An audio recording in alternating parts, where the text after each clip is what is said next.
GM will now vote on whether or not to ratify that agreement. At a press conference in Detroit, UAW President Dennis Williams said this agreement is a strong contract. We believe this agreement gives UAW members significant raises and stronger benefits and will strengthen members and their families, our communities, and our union. By standing strong and united together, the bargaining committee secured better pay, a clear path to the traditional wages for all current members, and commitments to keeping jobs and products here. Amazon warehouse workers at the Port of Los Angeles launched a strike Wednesday as striking port truckers continued their picketing. The Amazon warehouse workers from Cal Cartage Warehouse are supported by the Teamsters Union, as are the truckers. Among the things the truckers want are classification as employees, the right to form a union, immediate company repair of unsafe trucks, dignified break rooms, and a place to prepare meals and rest during their long work days. I'm very confident that we'll win this election. Ultimate goal's always been to get a contract, and this is just one of the avenues that we see to try to get some of our members already started and already in and get a contract. We've had a lot of outside interference before. Hopefully we won't have it now. Hopefully we can let the people there in the plant that work there every day decide this election this time. UAW Local 42 President Mike Cantrell talking about an upcoming NLRB election for skilled trades workers at VW's Chattanooga, Tennessee plant. Cantrell says the local meets regularly with VW management and is still working toward getting a collective bargaining agreement. He says he expects the skilled trades union representation election to happen by mid-November. Cantrell says workers at VW need union representation, and unions are good for America's middle class. I'm more pro-worker, pro-middle class, pro-labor than anything else. We all know we've had a shrinking middle class for the last couple of decades, and our tax base is shrinking, our wages are shrinking, and the rich continue to get richer, the poor are left behind, and the middle class still continues to be overtaxed, overworked. And one of the only avenues that I see is collective bargaining, people unionizing, getting together, asking for what's fair, and trying to level the playing field and have checks and balances. And that's what we're trying to do. Workers Independent News is brought to you by the American Federation of Teachers and its 1.6 million members working to reclaim the promise of public education, healthcare, and public services for our students, their families, and our communities. More information online at aft.org. If you like what you hear in this newscast, like us on Facebook, follow us on Twitter, and visit laborradio.org. You've been listening to WIN, Workers Independent News. For more information, visit laborradio.org. It's time for the Rick Smith Show. I want you to get up now. I want all of you to get up out of your chairs. I want you to get up right now and go to the window, open it, and stick your head out and yell, "I'm as mad as hell, and I'm not going to take this anymore!" I don't want to abolish government. I simply want to reduce it to the size where I could drag it into the bathroom and drown in the bathtub. You bet I cut the taxes at the top. How dare you? How dare you? Go ahead, make my day. The Rick Smith Show starts now.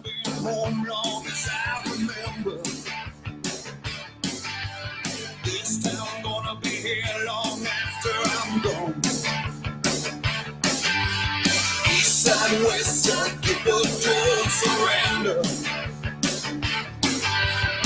They've been down, but they still rise on. Oh, and this time is my time. All right, love or hate, it don't matter. I'm gonna stand and fight. This time is my time. She got her ups and downs, but love or hate, it don't matter. 'Cause this is my time. And welcome, brothers, sisters, working class heroes. This is the Rick Smith Show. Thanks for being here today on the big program. Lots of things to get to, lots to talk about. The big moment. A little bit of history. Today, 1929, Black Tuesday, the beginning of the Great Depression. I find it a very interesting day to go, we just had a debate last night. People who want to take us back to all of the policies that crashed our economy.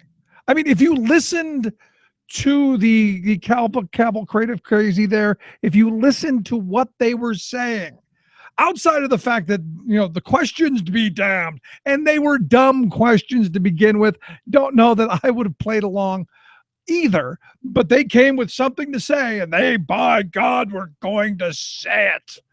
And yes, I sat through a large portion of it. Honestly, it got to the point to where, I just go, this is just nuts. These people want to be president, and this is how they act. I'm like, really? Is this what it's come down to? To where the carnival barker is the guy who's leading the polls, or the guy who just stands there and looks like he's stoned? I got to be honest, kind of kooky, kind of weird, kind of strange, all of those things wrapped up into one. And you've got to just kind of go, wow, these are some crazy people. And right from the start, they didn't begin by even coming close to answering questions. Oddly enough, the first question to come out, and a dumb question, I think, that whole "what's your weakness" thing, the only person who came anywhere near close to answering it was Donald Trump. The rest of them, wow. Mike Huckabee evidently has no weaknesses, which is why he's so far down in the polls. No weaknesses. Very, very weird. And to be honest, if that was a job interview, none of you, you're all, to steal a Donald Trump frame, you're all fired. I found Ted Cruz to be the scariest, although less scary than in the past. But he said, so if you want someone to have a beer with, going back to the Bush years, I may not be that guy, but if you want someone to drive you home, I can do that. I can get the job done. Now, here's the thing, and this is the kind of laughable part of all of this. We can sit here all day long and pick apart everything that the candidates offered up. One of my favorite moments was Jeb Bush attempting to attack Marco Rubio because Marco Rubio doesn't show up to work, which, is kind of like a Republican thing. I mean, a lot of them don't bother showing up to work, and when they do, they don't get anything done. So not surprising. Jeb goes, "What do you think this is, a French work week?" And I'm going, really? Did we go and bash the French already? And the answer is yes, but good on Rubio. Took it back after the Jeb exclamation point, taken away exclamation point. Evidently, he's dropped the exclamation point. Just very, very strange. And, the more I watched it, the more afraid I became for our nation. One of the things that grabbed me really, and there were a couple of them that just, you go, holy wow. When Donald Trump said that he was, good at solving debt problems, I'm going, yeah, by having other people pay your debts. Yeah, you're great at it. He says no one can solve them like me. And I don't know that nobody, we've got an entire financial sector in this country that dependent on the government teat for its survival. But, he's up there at the top. Now, the thing is he's filed bankruptcy a number of times, and look, that's what the law is. That's what the law allows. And he simply allowed that to happen. And, you go, what is it about us? They go, okay, Donald, go ahead, run up a bunch of debt, take on file bankruptcy, and we'll wipe it clean with you having to pay nothing. Okay, good. I'm curious, anyone else's thoughts? Did you watch it? Because when I looked at the viewership, not so good. CNBC didn't do a really good job of pulling people in, although they did make, I would guess, a good sum of change off of it. But there were a bunch of things. I mean, the tie, when Mike Huckabee says, I've got a Donald Trump tie, probably made in China. It kind of makes you wonder what exactly it is that we're doing in this country, that this is the best that we can do. Not just, the candidates wise. I mean, I really thought the moderators were the worst so far. And I don't think I could have said that Fox did a better job, but Fox did. They did a better job of handling the candidates and not taking a beating. And this might be the fact that it's the third debate. They've kind of feeling a little more comfortable in their roles, and a little more we got to go throw some bombs. It's a Hail Mary kind of camp, because I think out of this, you've got to see Jeb moving along. Jeb's got to be finding the exit. Did not do well. Came to the gunfight with a pocket knife and got his hat handed to him by Rubio. That's just the reality of it. There were some other things that grabbed my attention. Rand Paul saying, if you get a problem with Medicare, blame your grandparents for having too many damn kids. I'm going, what? Explain that to me, because they would have paid into it. Rubio on entitlement reform says he's against anything that's bad for his mother, which gets the mom points. So, good mom boy, and that's good. And my Rand Paul, I want government so small I can barely see it. I think that tells an awful lot about where we're going. Now, here's the thing that bothers me. And, the reason I think today is so important. And I don't know, messaging wise, if they thought this was, hey, this is a great day to have the day of the debates on the day of the collapse that began the Great Depression. We can talk about the policies that got us into the Great Depression. Maybe that was the segue. Not quite so sure, but maybe it was the segue, because we were going after the same stuff. Handing more to the wealthy, giving more power and control to monopolies, less to the people. Really swaying the balance of power towards Wall Street and the special interests. The fact of the matter that people were borrowing huge amounts of money to speculate, because we were taught, oh, it's never going to stop. Throw everything into, blah, blah, blah. And then the bottom falls out. And I found it very interesting that the candidates last night, you got Paul saying, I want the government so small, I can't even see it. And he's an ophthalmologist, so he should be able to see things, right? And then Carly Fiorina saying, there's no role for the federal government in the Constitution to deal with retirement. That's not their job. There's no rule in the Constitution. There's nothing there for government to set minimum wages. And immediately my little horns went up going, whoa. That's dog whistle. She's talking to somebody. And it's those people that, have this, it's not officially written yet. They don't have the Lochner litmus test down on paper yet.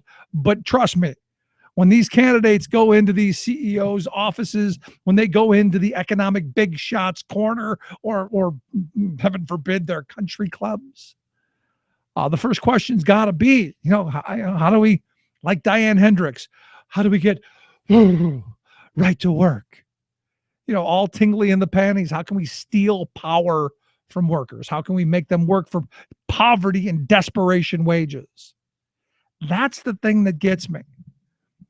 All of them share virtually the same ideology, which is if we can make workers poorer, because Donald Trump said it not too long ago, I think it was back in August, said that, auto workers make too much money, and if they want to compete, they're going to have to make the kind of money that the Mexican workers make in the auto industry there. That speaks to every one of us, because it doesn't matter what you do. There's someone somewhere else willing to do it cheaper.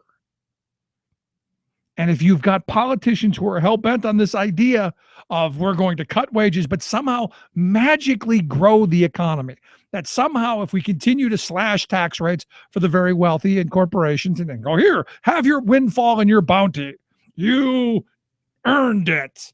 But the people who actually did the work and did the labor, no, nothing for you. Bread and water if you're lucky, and not even clean water.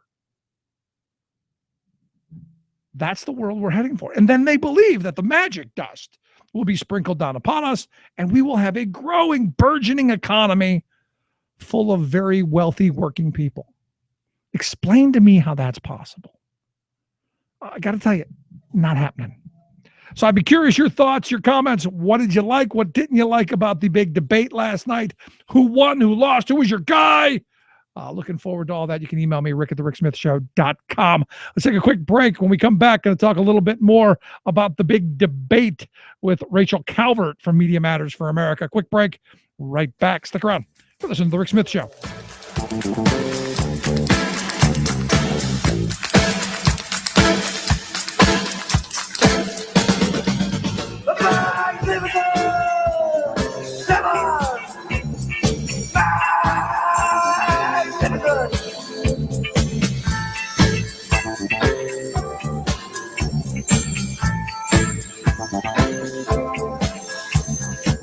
I'm Rick Smith, and this is Labor History in 2.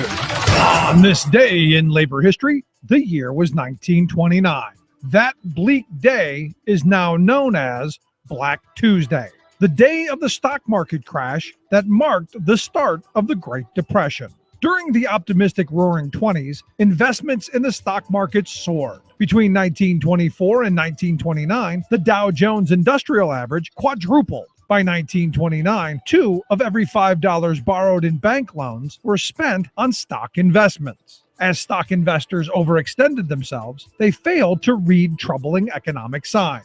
Farm communities were sliding into an economic depression. Consumer credit was reaching unsustainable levels. The first signs or trouble began on Black Thursday, October 24th, when the market lost 11% of its value. Then on Monday, it slid another 13%. By Tuesday, the market opened in a melee. In the first 30 minutes, 13 million shares were sold. At the time, stock transactions were recorded on ticker tape. According to Time magazine, by the end of the panic-filled day, 15,000 miles of ticker tape had been printed. The final totals were devastating. The market had dropped another 12%. Stocks continued to fall over the next few weeks. In all, $25 billion was lost. That equals more than $300 billion in today's money. The events of 1929 signaled the beginning of a global economic depression. The depression was devastating for working people. Before the depression, there were 25,000 banks in the United States. By 1933, 11,000 of them had failed.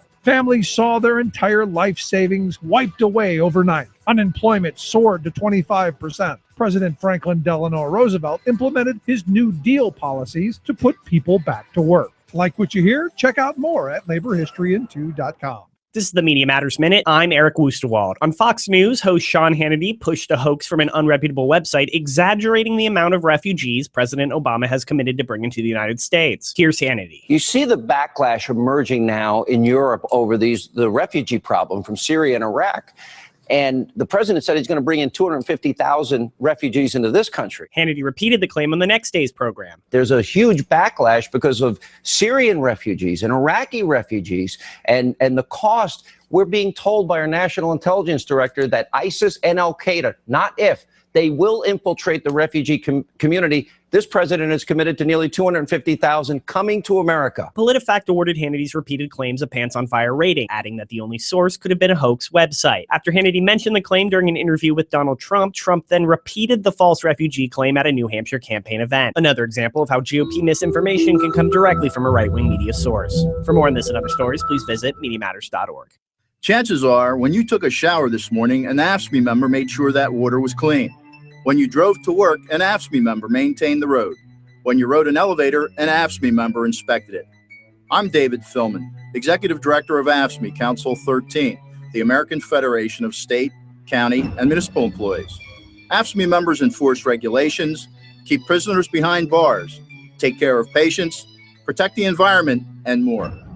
The work isn't glamorous, the salaries aren't high, but AFSCME members serve the public in every aspect of our daily lives. Chances are, you'll never see that AFSCME member working in a sewage plant, diving underwater to repair a bridge, or answering a 911 call. But aren't you glad they do? For more information, visit AFSCME13.org. We are AFSCME. We make Pennsylvania happen! For Mrs. Clinton to talk about being the first woman president when every single policy she espouses and every single policy of President Obama has been demonstrably bad for women. 92% of the jobs lost during Barack Obama's first term belonged to women.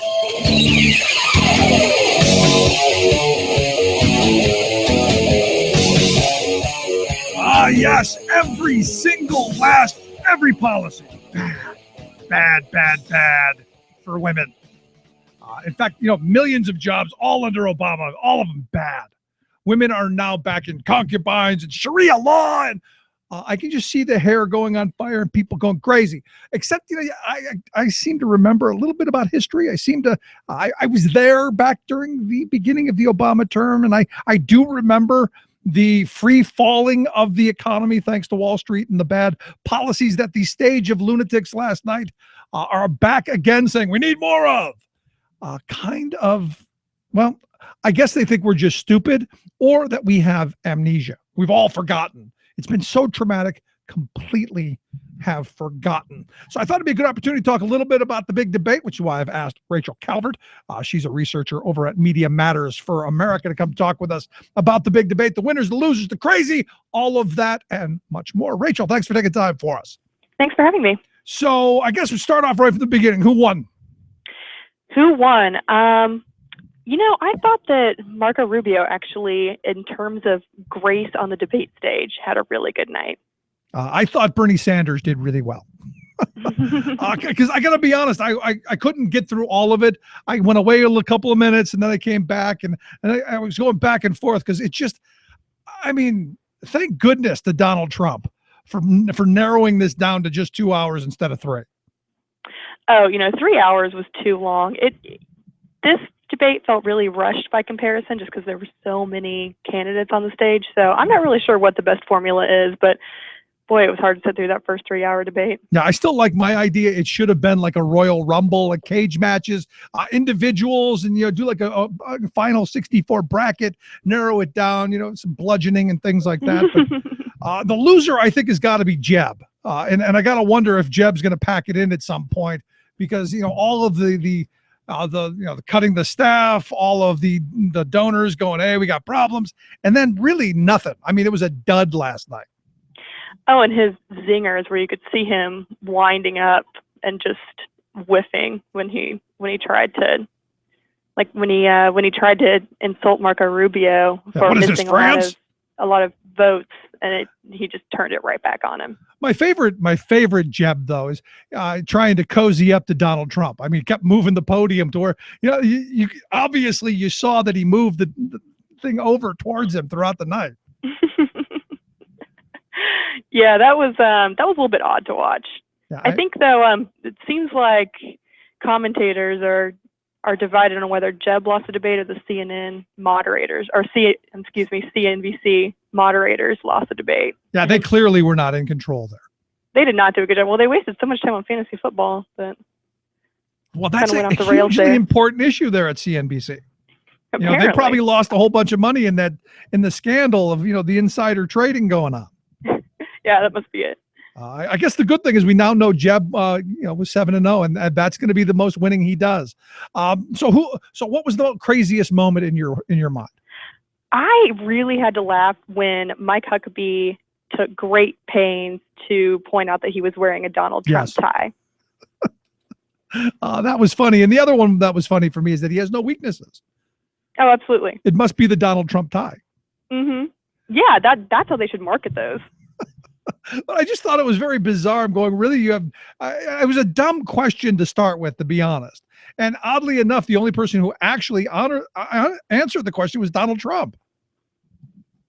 And Jeb Bush, I think, also genuinely pointed to some weaknesses. All right. Well, he said, I'm not really one to put on airs, and I can't compete in the manufactured outrage department, which, it's pretty honest when Donald Trump's ratcheting up that rhetoric. Good point. So how's the media spinning this? How are the fake news and Fox people rolling this out? Well, it's interesting. A lot of the emphasis this morning, Fox anchors turned back to Benghazi and really kept hitting the point that Clinton was caught in a lie in Jim Jordan's smoking gun moment last week. So that seemed to be their big point this morning. Got to give him credit when they quadruple down. Yeah, are we at quadruple at this point? No, we're well beyond quadruple. I'm just smart enough. I'm just not smart enough to go to where this actually is. So quadruple seemed bigger than double. I can't do that math in my head. Yes, that seemed to be where their focus was today. And just that the CNBC moderators failed to do a good job, failed to craft fair questions, and that they were too hard on the debaters last night. That's an interesting perspective on it. But the Benghazi thing just kind of threw me. I'm going, are we back to that again? Can't we put that to rest? And the answer is no, because to me, I got to think that the more they focus on it, the more it actually makes Hillary look good. Oh, absolutely. It is not smart at this point to keep doubling, tripling, quadrupling down on it. They, it's a Fox manufactured scandal, and everybody knows that. So for them to just constantly bring it back up at the most random times, kind of like a non sequitur, then it's I think an embarrassment that can only help Clinton at this point. Let me go back to the clip that we led into this segment with of Carly going after the Constitution doesn't do anything for retirement. Those worker people, they don't need minimum wages or maximum hour laws. And immediately when she says this, I'm thinking, 1905 again. Here we are back to the Joseph Lochner era, the Supreme Court shooting down minimum wage laws, child labor laws, all of this stuff because of the liberty of contract. If I'm desperate enough, I should be allowed to do it. And I'm going, this is dog whistle at its best right there. Absolutely. And a refrain last night and on the debate stage and then this morning on Fox is that the GOP is the party of the people. And which people is the question, because exactly. It's not working people. Because, when you sit down and you explain exactly what the Lochner era was about, it was about what happened today. You go back 1929 today, Black Tuesday, the beginning of the Great Depression, because of all the bad policies that they were talking about last night, wanting to do again. Absolutely. And, Fiorina, she claimed last night that the federal minimum wage was unnecessary, which is appalling from the person who is being touted as the GOP response to the Democrats' phony war on women. That's how Fiorina is often billed. But when she is criticizing the minimum wage, that is clearly an anti-woman policy. This woman is not a pro-woman candidate. Women benefit disproportionately from minimum wage increases. Women make up 2/3 of minimum wage earners, despite comprising only 48.3% of wage earners. So for her to make these blatant statements about the minimum wage, it just makes it clear that she's not actually taking into account what's going to be best for women. It's blatant tokenism is why she's on that stage. But she claims she cares about women, just like, the Republicans claim to care about the middle-class workforce or working people in this country. But, I look at the statement that she made, and Ted Cruz went on as well about it, that because of Obama and by party, because of Hillary, all of the job losses that happened at the end of 2008 and into 2009 happened all to women. 92% of the job losses were women, which you go, wow. And it's all because of Obama. Yeah, it's a really startling number, and too bad there's nothing to it. This claim, if you'll recall, it was a debunked Romney 2012 talking point. He brought this up during his campaign, and it was thoroughly debunked at the time. So I'm really confused as to why it showed up again last night. These numbers are very cherry-picked. It includes a lot of data from before Obama took office and fails to take into account the Bush-era policies that created that situation. So what you're telling me then is Romney handed off his binders full of women to Carly then, huh?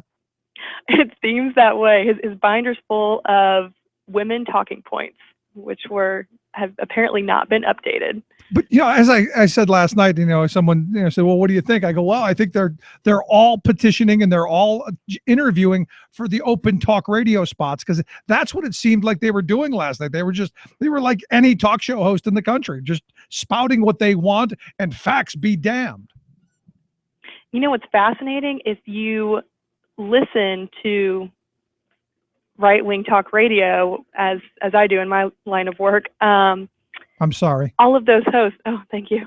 All of those hosts really brag and take pride in their influence over the GOP field. So they know that they're creating this rhetoric, and they know that they're setting the tone on these debate stage. Yeah, and they know that they have the power over, and that's kind of one of those weird scenarios where I generally find most right-wing talk show hosts not very bright. They're the ones who are leading the discussion, and it showed last night. That was mildly entertaining for about 15 seconds. Just like a right-wing talk radio show. Then it's just a lot of yelling. You got that right. So also another frame that I saw that I kind of interesting. Again, we're attacking Obama, even though Obama's not running for re-election. It's the frame that Obama hates the police. The black guy hates the cops. Yes. This is part of the war on cops being waged by the Obama administration and the Black Lives Matter movement. And this reared its head again when the FBI director Comey said that he had a strong sense that viral cell phone videos, this kind of citizen surveillance, may be causing police to be reluctant to do the work that reduces violent crime, interacting with people on the streets. And the White House pointed out that Comey's anecdotal evidence does not support any claim that law enforcement officials are avoiding their policing responsibilities.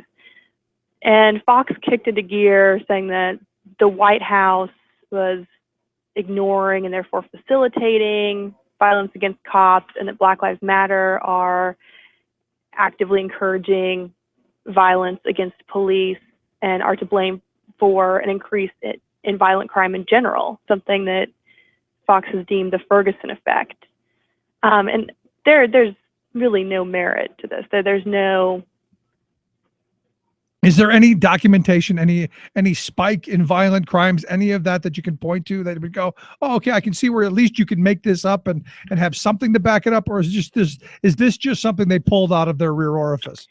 You know, there was talk at the beginning of the summer that there might be in major cities across the U.S. a slight spike in crime, but believe that those analyses were thoroughly debunked. That wasn't sound statistical analysis. And there's certainly no evidence for a causal relationship or anything close to a, quote, Ferguson effect, where, you know, citizen surveillance of the police, increased scrutiny.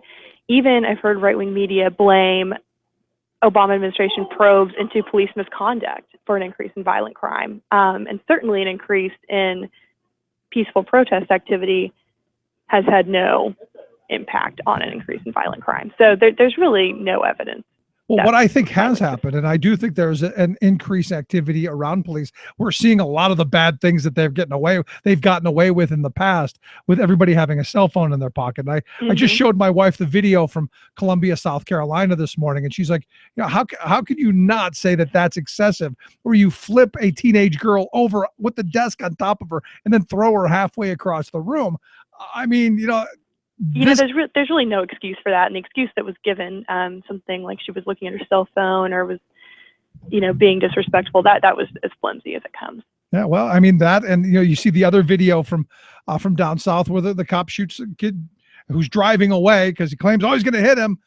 Shot him twice in the head, and you go, what? This is a bit excessive. It's appalling. And I think, you know, these videos, it's really hard to argue that these are not a social good, and somehow right-wing media in general, and Fox especially, have found a way to do that by blaming this increased surveillance somehow for an increase in violent crime. That nuts, is just honestly nuts. Very impressive. But you know, the thing is if you point these things out, then you become anti-cop, and I'm not. I'm anti the bad ones. We need to hold them accountable. So last question I've got for you, you know, can we end this now? I mean, at some point, do we have to endure another debate? You know, the humane thing to do at this point would be for at least a few of those candidates to drop off the stage so we can have a short debate, at least. Who should go? I think Rand Paul. I think most certainly Paul Huckabee, and probably Jeb. I think Jeb's time is through. I think he's getting so much pressure from, you know, his PAC and donors that he'll try to stick it out for a little bit longer. I think people would be disappointed in him if he dropped out. Yeah, Mom would be disappointed. His time is over. Yeah, Mom would be disappointed. Mm-hmm. So if you had to give a prediction, who's going to be the next one? Oh, I don't know that I'm really in a place to say. Not taking bets on that. All right, not a gambler. I get it. I guess you don't play fantasy football. That is correct. Which we spent way too much time talking about last night. One of the few things I agree with Chris Christie on. But Rachel, I appreciate you taking a little time for us. Thanks for your thoughts. Thank you, Rick. Alrighty, Rachel Calvert, Media Matters for America. Let's take a quick break. Back with your thoughts. 1-888-520-RICK, 1-888-520-7425. This is the Rick Smith Show. We're working people. Come to talk. Wants me to give my money to someone like you. But I do believe in what a crazy man can do. Not right wing, just right. The Rick Smith Show.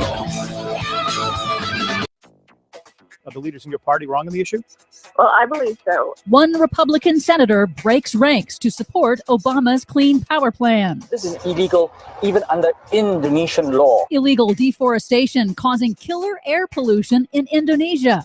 Washington, D.C. gets creative with the excrement floating out of the nation's capital. Oh, man. Plus, Senator James Inhofe has a plan to derail international climate talks. Of course he does. All of those plans and more straight ahead.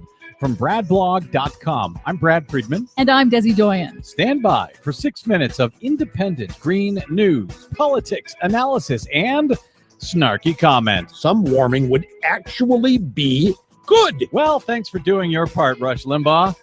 And that's a lot of hot air. This is your Green News Report.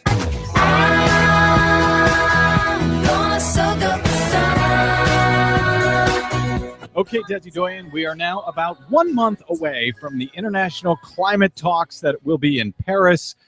A lot of anticipation for this. Finally, a deal, a treaty for the whole world to combat global warming. And James Inhofe, Senator James Snowball Inhofe, the man who held a snowball on the Senate floor to prove that there was no such thing as global warming, says he is now considering going over to Paris to the talks to be, quote, the bad guy, the one-man truth squad, and tell the truth that they're going to be lied to by the Obama administration. I think he's going to be viewed more as a one-man comedy team, but yeah. Well, this is the guy who said, remember, famously, the notion that man-made gases cause global warming is probably the greatest hoax ever perpetrated on the American people. So he thinks global warming is a hoax. He continues to think it's a hoax. And, well, that's his plan. He's going to try to save the world from President Obama. Whatever happened to the idea that foreign policy stops at the water's edge? These Republicans are now doing this, undermining the president. They did it on Iran. They're trying to do it on global warming. And it's not just Inhofe.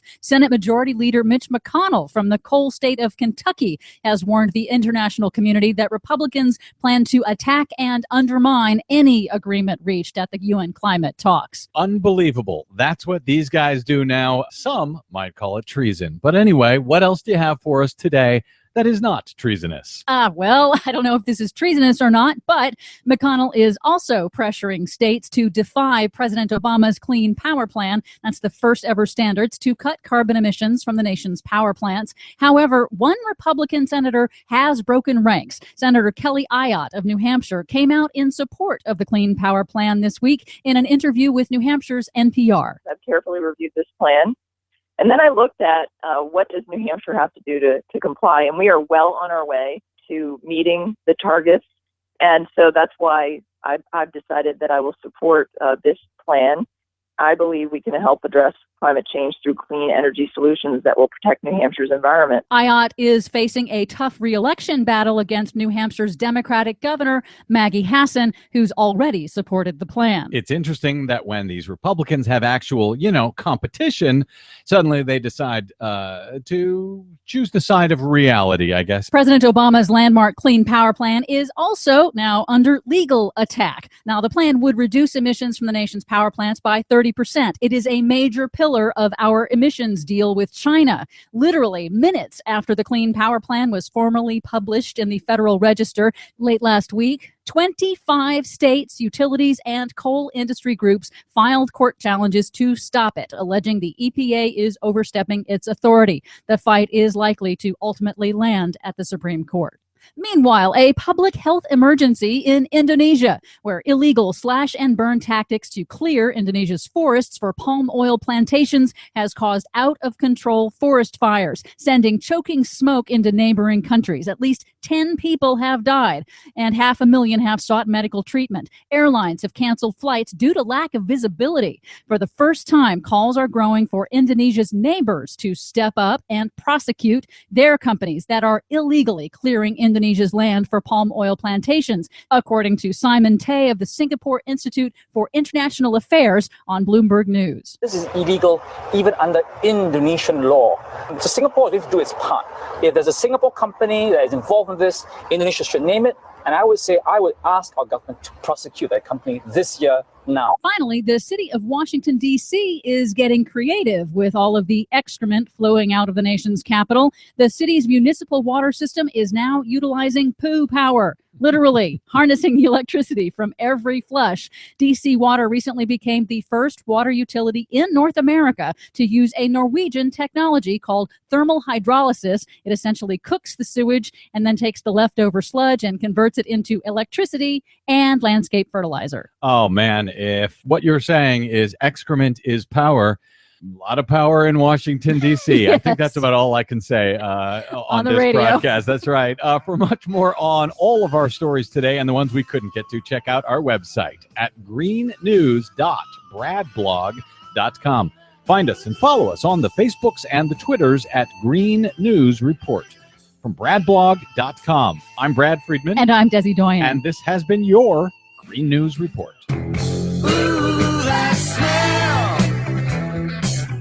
Can't you smell that smell? Ooh, that smell. Minimum wage. Yeah! You know what it means when they pay you minimum wage? You know what they're trying to tell you is like, hey, if I could pay you less, I would. And imagine if they had the right to pay you less or pay you nothing at all. You know, you want bread and water? You want something to feed those kids? You know, the ones your grandparents had too many of? Wow. I mean, I just sit here and I think back at all of the insanity of last night, and I got to be honest, it's startling, absolutely startling of just how insane the policy positions of these folks are. I mean, go back to the tax cut things for a minute, because they've all got their tax cut plans, right? How long have we been hearing about tax cuts? How long have we been hearing about tax reform?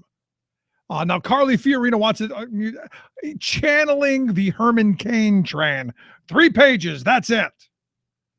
Who does that benefit? Well, that benefits the very wealthy. Really, it does. Benefits them hugely, to use a Donald Trump word. And the math just doesn't add up. Sorry, you cannot. Because here's what happens. Understand this. The argument is we're going to cut the corporate net income tax down to 16%, going to cut corporate taxes down to 16% from 35% that they don't already pay. So we're going to cut that, and we're going to do what we've done in the past, because this is what happens. Understand this. So they go and they cut all the loopholes out. They do away with it all. It's all gone. Okay, it's flat tax. This is it. And immediately, the very wealthy go, well, thank you, but we want more. It's not enough. You've given the pound of flesh that we've asked for. We want more. And they immediately hire lobbyists and elect politicians with huge campaign handouts, and immediately start giving all of those tax breaks back. Because, hey, if we did this much, we could do more by cutting taxes even lower, because we in this country have this bizarre belief. And I'm not sure where it came from. I'm not sure how it happened. Maybe it's just something that was repeated to us ad nauseum. And we go, well, it makes sense if they say it that often. If really smart people with titles and letters behind their names say it, it must be true. Which is this: if we give rich people all the money, give the corporate special interests all, here, take it all. Take it all. Cut wages, steal rights away from workers, no voice on the job, no health care, no pension, none of that stuff. Give it all to them. That magically the economy is going to expand and grow and everybody's going to get rich. That's what they've told us. We give the money to the really smart people and they'll figure it out. And they have. They've figured out how to enrich themselves beyond their wildest imaginations at the expense of a working class that is now heading towards desperation. And now we're being told again that all you got to do is keep working hard. Instead of 60 hours, work 70. Instead of 70, work 80. Send the kids into the workforce. Right back to where we started from. Right back to where we started from. And this is the frustrating part of this, because they make it sound so plausible. Well, if we didn't have a minimum wage, more people would have jobs. Yeah, everybody could work for $1 an hour. And then who buys what? Oh, that's right. Nobody has any money to buy anything. And thus, nobody has any money to buy anything. And thus, nobody has a job because nobody's doing anything to service someone else. Sorry, it doesn't work that way. We have tried this, and it has failed. It's like Donald Trump saying, I know how to deal with our debt crisis because I've done it before. Answer me who we file bankruptcy to. Who ends up holding the bag at the end going, oh, well, I got screwed. You know who it is? It's all those people who Chris Christie said have their Social Security tied up in IOUs. Those things we used to call treasury bonds. Those T-bills that were safe and backed by the full credit and faith of the federal government. That? I mean, isn't this insane? And I'm waiting for someone to go, what? I'm waiting for these moderators to go, what exactly are you talking about? We've been trying all of these bad ideas. And yet here you are, back with the same bad ideas. When does it stop? When does it end? And what's frustrating to me is I watched a good portion of the debate last night and didn't feel like they were talking to me at all. No discussion about how we get families family medical leave that's paid. No talk about sick leave. No talk about how do we increase the wages of working people. Only how we make it worse. Because we don't need that stinking minimum wage. Get those welfare people work for $1 an hour. I mean, it's just nuts. And what's interesting to me is, today you had Paul Ryan take the speaker's gavel, Mr. Family Values. And look, I hope he fixes the whole thing, because as he pointed out in his first official speech as speaker, house is broken. The house is broken. And I just sat there and go, wow, what insight, what knowledge, what wisdom. Are you going to do anything to fix it? And the answer is no, he's not going to be able to, because the scorched earth crazy caucus isn't going to allow it. And understand, the wealth class doesn't want it fixed. They're okay with dysfunction. They're okay with a regulatory body that can't oversee what they're doing. They're okay with the Wild West of Wall Street. They're all right with it because they're making huge bank off of it. And until we wake up and realize that these folks don't have our interests in mind, we've got some serious problems on the horizon. The load of folks on that stage last night, I didn't get the feeling any of them understand what it's like to get up, go to work, bust your behind, and still fall behind. And I know people, I talk to people all the time who are on that treadmill, man. They're just trying to keep up with today. They're struggling to make it just through the day. They're not thinking 20, 30 years down the road. They're thinking about the next 15 minutes. I used to have a friend I worked with who, that was his saying. If I can just get through the next 15 minutes, everything will be all right. Sadly, that's what the working class of this country has devolved into. If we can just get through the next 15 minutes. Still, it'll be interesting to see where the debates take us next. I'm hoping some will go away. I guess they did have the JV event before again. When are they going to stop that? Don't care what Jindal has to say, or Pataki, or Lindsey Graham, or Rick, what's his name again? The guy here in Pennsylvania. Oh yeah, Santorum. Don't care. maybe we should be dropping some of the other ones who are at the varsity level down to the JV. Get them a little more playing time. Just kind of a thought. Let's take a quick break. Right back. Stick around. You're listening to The Rick Smith Show. The bar's still open, but man, it's slow. The tip jar's light and the register's low. The bartender don't have much to say. The regular crowd gets thinner each day. Some are maxed out all their credit cards. Some are working 2 jobs and living in cars. Minimum wage won't pay for a roof, won't pay for a drink. If you gotta have proof, just try it yourself, Mr. CEO. See how far $5.15 an hour will go. Take a part-time job at one of your stores. I bet you can't make it here anymore.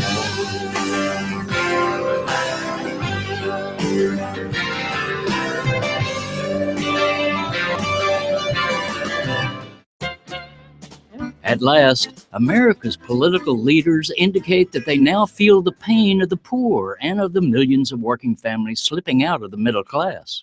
Congress had previously paid no attention to the ever-widening chasm between the rich and the rest of us, but it has recently emerged as a central issue for such Republican presidential contenders as Jeb Bush, Ted Cruz, Rand Paul, and Marco Rubio. They're publicly lamenting the wealth gap and, by golly, proposing solutions. Alas, though, the solution proposed by each of them is not to provide help for those who've been knocked down, but to offer aid to the same corporate elites who've been knocking down the middle class and holding down the poor. Specifically, their solution is to cut taxes on corporations and the rich, do away with environmental and labor protections, and cut or privatize government programs, from Head Start to Social Security, that ordinary people count on. For example, Senator Rubio proposes to kill the food stamp program, even though the need for it is greater than ever, and redirect that money into what he calls a subsidy for low-wage workers. Does he think we have sucker wrappers around our heads?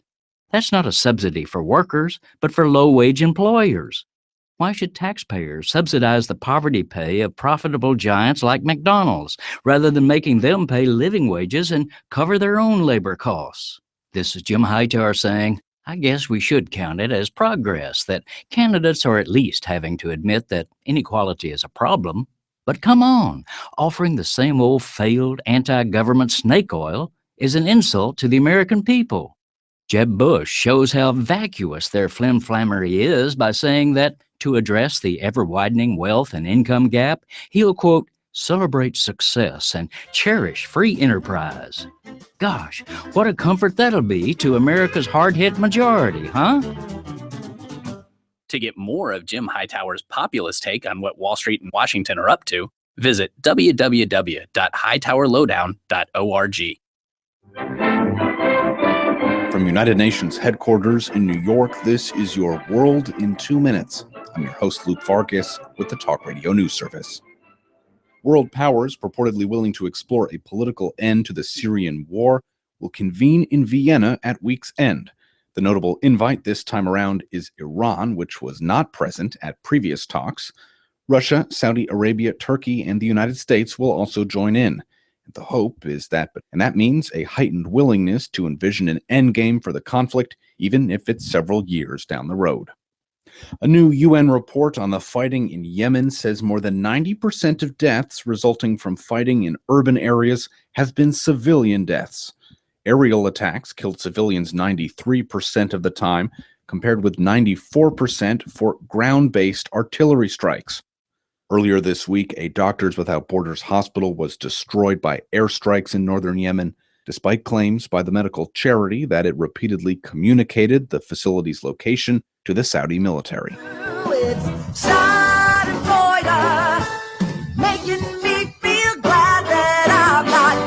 Well, here's a dose of Schadenfreude. Volkswagen has posted its first quarterly loss in 15 years. It's a sign of the stiff financial pinch the German automaker expects to feel as it atones for installing illegal software in 11 million vehicles to manipulate their toxic emissions when in a testing environment. VW is setting aside $7.4 billion for civil and criminal charges from national authorities, as well as class action and individual lawsuits from consumers and investors.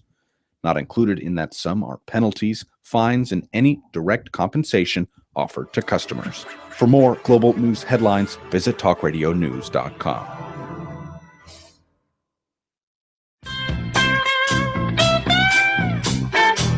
Everybody want to know why I sing the blues.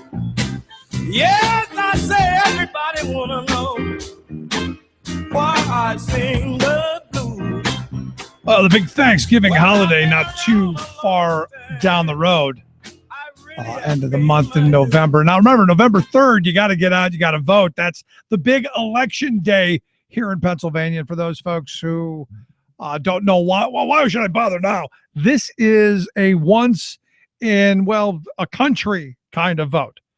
This is the first time since William Penn was the governor of Pennsylvania. The first time that we've seated 3 Supreme Court justices. This is big, important stuff. This could change the tone and the direction of the country, of our Commonwealth, and I would argue parts of the country as well, because of the decisions that are going to be made. And the bigger part of it for me also is the gerrymandering that happens when you have, right now, the Republicans controlling both the House and the Senate here in Pennsylvania, and really how bizarrely they have gerrymandered. It's hysterical. Especially if you look at my 30th senatorial district. Very, very scary stuff. But with the big Thanksgiving holiday coming around, how many people are going to be running out on Thanksgiving to shop? Well, Macy's announced today that they will be open. They're going to open at 6 p.m. on Thanksgiving Day. Yeah, that's beautiful. You know who won't be out on Thanksgiving Day? This guy.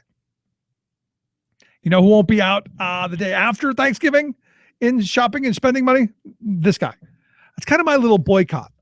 To be honest, I did Black Friday once and learned my lesson, never again. But I think we reward those companies that have the belief in family values. We hear an awful lot about family values, right? Especially from the Republicans who, we believe in it, except for you and your family. We hear Paul Ryan talking about his family, want to spend time with the kids. But we don't have policy. We don't have a push to say, you know what? Well, we do believe in family, and we do believe in family time and spending time together. I remember, and I guess I'm just getting that old, but I remember when most things were closed on Sundays. Sunday was a family day. Now, almost nothing's closed on Sundays because we've corporatized everything. We've put it into the hands of these behemoths like Macy's. I mean, I look at the number of stores Macy's has. You go, wow. I'm impressed. Over 700 retail stores across the country. Those aren't mom and pops. That's a big behemoth. That's a CEO making that decision. But last year, you may remember, they and 12 other major retailers like Target and Best Buy and so on, they made their employees come to work on Thanksgiving Day. It looks like they're going to do it again. A couple of places have said they're not going to be open on Thanksgiving. Mattress firm, PC Richards and Son, they're going to close their doors. But REI, the outdoors company, they're closing not just on Thanksgiving, but also on Black Friday, and paying their employees to go outdoors, to go and enjoy your family and enjoy the outdoors and do something other than shop. And I give them credit. I've never been in an REI, but I plan on it. I will specifically look for an REI to buy something just because of that. And I'll make sure that they know that as well. But there you go. Looking for the Black Friday deals, I say stay home. And a little later, we'll talk about what Amazon is doing to meet that holiday demand. Going to take a quick break. When we come back, we'll talk about the retirement crisis going on in the nation. Stick around. Listen to The Rick Smith Show.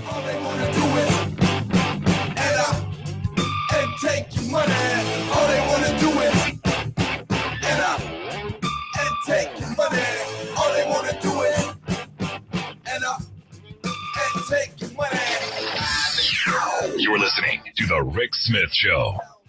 You're listening to The Rick Smith Show. For more information, go to thericksmithshow.com. If you've missed any portion of the program, you can download the podcast at thericksmithshow.com. You're listening to WIN, Workers Independent News, a production of Diversified Media Enterprises. I'm Doug Cunningham. The UAW's GM Council approved the proposed tentative contract with GM Wednesday. The 52,000 UAW workers at GM will now vote on whether or not to ratify that agreement. At a press conference in Detroit, UAW President Dennis Williams said this agreement is a strong contract. We believe this agreement gives UAW members significant raises and stronger benefits and will strengthen members and their families, our communities, and our union. By standing strong and united together, the bargaining committee secured better pay, a clear path to the traditional wages for all current members, and commitments to keeping jobs and products here. Amazon warehouse workers at the Port of Los Angeles launched a strike Wednesday as striking port truckers continued their picketing. The Amazon warehouse workers from Cal Cartage Warehouse are supported by the Teamsters Union, as are the truckers. Among the things the truckers want are classification as employees, the right to form a union, immediate company repair of unsafe trucks, dignified break rooms, and a place to prepare meals and rest during their long work days. I'm very confident that we'll win this election. Ultimate goal's always been to get a contract, and this is just one of the avenues that we see to try to get some of our members already started and already in and get a contract. We've had a lot of outside interference before. Hopefully we won't have it now. Hopefully we can let the people there in the plant that work there every day decide this election this time. UAW Local 42 President Mike Cantrell talking about an upcoming NLRB election for skilled trades workers at VW's Chattanooga, Tennessee plant. Cantrell says the local meets regularly with VW management and is still working toward getting a collective bargaining agreement. He says he expects the skilled trades union representation election to happen by mid-November. Cantrell says workers at VW need union representation, and unions are good for America's middle class. I'm more pro-worker, pro-middle class, pro-labor than anything else. We all know we had a shrinking middle class for the last couple of decades.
By the Institute for Policy Studies that had pointed out that, guess what? The top 100 CEOs in our nation have as much retirement money put aside as 41% of this nation. And you look at the number one guy from Yum Brands, oddly enough, a fast food place that most of their workforce gets nothing. Gee, I wonder where it all went. Which is why we've asked our good friend Scott Klinger, he's the Director of Revenue and Spending Policy at the Center for Effective Government, to come talk with us. Scott, thanks for taking time for us. It's my pleasure, Rick. So any surprise last night? We have the big circus where they talk about, government shouldn't be doing any of that retirement stuff. And the retirement stuff they did do, it's all just IOUs.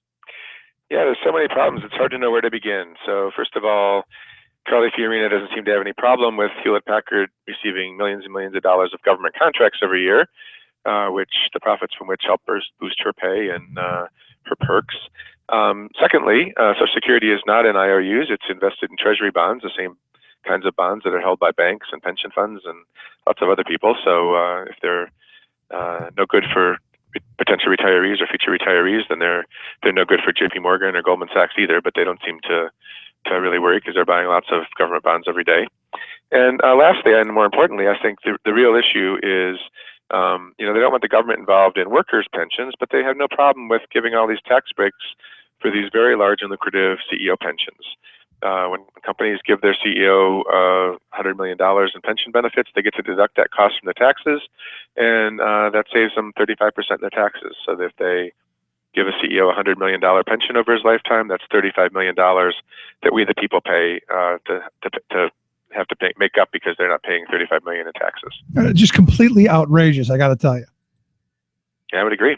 And, what is it about us where we go, yeah, that's not a big deal. We'll allow that. I mean, I look at the number one guy, the CEO of Yum Brands, who you go, here's a guy who's huge, massive pension, leading a company full of workers who have absolutely no pension. Yep. So it's, we want to be a little bit careful about words. It's not a pension, it's a defined benefit plan. So it's more like a 401k. Okay. It's not a guaranteed thing. And you can lose it just like you can lose money in your 401k as the market goes up and down. But other than that, you're absolutely right. So here's a guy who, fewer than 9,000 of Taco Bell, Pizza Hut, and KFC workers, less than 9,000 of them have any kind of 401k benefit, and he has 224 million in his. So there's a huge injustice here, and we think it deserves public discussion. And the real issue, the company responded to one of the many articles that was written about this report and said, oh, well, he created so much value for shareholders. And to which I responded, well, that's great. Maybe that, justifies him for some bonus or something. But why does that justify him to be allowed to put all that money away tax-free when you and I can only put away $18,000 if we're under $50,000 or $24,000 in our 401k, if we can even afford to do that? Yeah, I mean, it really does show how weighted the system is toward the wealthy and disadvantage the working people. Well, we have a set of rules that really privilege self-interest and private interest over common good, right? So if you think about this, the reason companies are cutting workers' retirement security is because they save money, and that makes their quarterly profits go up, and it indirectly makes the CEO pay goes up because it's based on quarterly profits and earnings. But if you think about it over the long term, I don't think it really serves too many companies all that well over the long term to have a bunch of poor retirees and people that can't afford to go out to dinner or buy a toy for their grandkids or whatever. If they start cutting back, then that's going to be a really bleak business climate for companies that depend on consumers to spend money. Yeah, but don't you think we've really changed in this country to a very short-sighted, quarter to quarter? That's all we care about. I get mine now because I may not be here tomorrow kind of mentality. Yeah, and that's part of the reason why the economy is as stagnant as it is. And there's not money to spend. The rich still have their share and are taking more and more, and CEOs. But there's not a lot to go around as there used to be. What's interesting to me, and I got to be honest, I'm not surprised by the numbers thrown out in this report that, the top 100 CEOs have what was something like an average of, what was it, about $277,000 a month that they could get from their retirement funds. They have a total of something like almost $50 billion set aside. Am I right on this? Yes. And you look at this and you go, I'm not surprised that it's this lopsided, because most of the people I know have nothing except my union friends who all have defined benefit plans or some type of pension fund. But most of my friends who aren't members of unions, they've got nothing saved. We're really heading toward a massive retirement crisis, I think. Right. And just to correct what you said a second ago, it's $5 billion for the top 100. So each, on average, has $49 million in their pension fund. But yeah, it's a huge amount of money, and you're absolutely right. Lots of people have nothing. People tend, if you're renting your apartment, you don't have any home equity. What you're facing when you retire is an average Social Security check of about $1,200 a month, and that's pretty impossible to think about living almost anywhere in the country. Yeah, I mean, what we've done, and they're talking about, shrinking that and doing away with cost of living and change CPI and all of this stuff that will only make this retirement crisis much worse, in my opinion. Exactly, and we seem to approach the problem as if we can't afford Social Security, we can't afford to provide workers with a dignified retirement. But no one talks about not being able to afford huge subsidies for CEO retirements, and that's the conversation that we're trying to start with this report. I look at one of the guys you pointed out, this David Cody from Honeywell, who evidently has the largest retirement account, $168 million. And I'm going, wow, how do I get that? Here's a guy who's locked out his employees in Metropolis, Illinois, several times over the last decade, trying to steal wages and benefits and healthcare from them. And you go, wait a second, how is it possible that you've got if times are that tough, how is it that you've enriched yourself that much and others are supposed to be tightening the belt and tightening the belt? Yeah, he was one of the ones that called for cutting Social Security when he was part of Fix the Debt. And that's a scary part of this as well, because, the reality is he's one of Obama's advisors. Yep. So this isn't a partisan thing. I mean, what's been allowed to happen, in my view, is Wall Street has taken over. The wealthy have got their voices, and the rest of us, well, not so much. Yep. And so, there's two ways that this can go, and I think we see this playing out in the election. People can become very cynical and say there's nothing we can ever do, and let's destroy the government because the government's the problem. Or they can choose a different target and say the real problem is that we have rules that benefit very few, that benefit people that are big campaign contributors and have a lot of political and economic power. So let's go after them and change the rules. And part of the story of this report that we wanted to tell is we tell the long history of pensions. Pensions are not a new idea. They've been around for well over 100 years, and they've been quite popular, certainly since the Second World War, and hit their peak in 1980. They hit their peak about the same time as labor unions hit their peak. And soon after Ronald Reagan busted the Air Traffic Controllers Union, the number of people who had access to defined benefit traditional pensions at work began to decline, and it's pretty much followed the trend in the decline in union membership ever since. So, we think the way to get back to having secure retirements and better better years ahead is to stick together, to fight together and say, we need rules that benefit everybody. Everyone should have a dignified retirement, not just the few that lead corporations. Oh my goodness, you're talking socialism, Scott. I am. That's what all of my listeners just heard. We're going to band together. Anytime you use the word together, I've got listeners who say that's socialism. We're individuals in this country, Scott. Well, I think that's the problem. We become, we need a balance between individual freedom and social good, right? And we see ourselves as a bunch of people that are all trying to scrap for the little that's left, and we make war on each other instead of say the system's broken and we need to make sure there's a way so there's plenty for all. We're the richest country on earth. Why can't we have people have dignified retirements instead of having them worry about eating cat food for dinner? Or worse. I remember when all this was going on because, back in the 80s, as you pointed out, there was this move towards destroying defined benefit pensions, much like we're seeing on state levels. Like here in Pennsylvania, they want to destroy the defined benefit and hand off these great 401ks. And I remember seeing people, going, oh, I'm going to be a millionaire. In fact, my first, real job out of college, the company said, 30 years you work here, you'll have $1 million. And I go, wait a second. There is just no way that the wealth class of this country is going to let a dumb truck driver have $1 million. And they haven't. And I think that's really what's going on in this country. We were sold this pie in the sky. We're all going to be rich. All we have to do is have this newfangled thing, this 401k, not that dirty old defined benefit thing that your grandparents had, and we'll all be rich. Yeah, until the market crashed or till, something else happened or they lost their job and they had to take their money out of their 401k. And we hear this stuff a lot too. Some of the harshest comments I've gotten from people when I've done work on inequality have been from pretty low income people who are convinced, as you said, they're going to become a millionaire. I had a guy that threatened to kill me once because I advocated having an estate tax, and he said he didn't want to pay it. And I said, how much do you make? He said, $13,000 a year. And I said, unless you're buying lottery tickets, I think the odds of you having to pay the estate tax are pretty small. But he couldn't believe it. He wanted to believe. And I think that's part of the goodness of America, that people feel like they can better themselves and they can get ahead. But there's this very bizarre, envious, weird story about wealth, and that everybody can be, like the people we see on TV or whatever. I'm going to invent the next video game, even though I don't play video games, but I'm going to do it, and I'm going to be wildly wealthy. But and I've always said, and I've had people tell me that as well. I go, well, why not make things better for everyone left behind?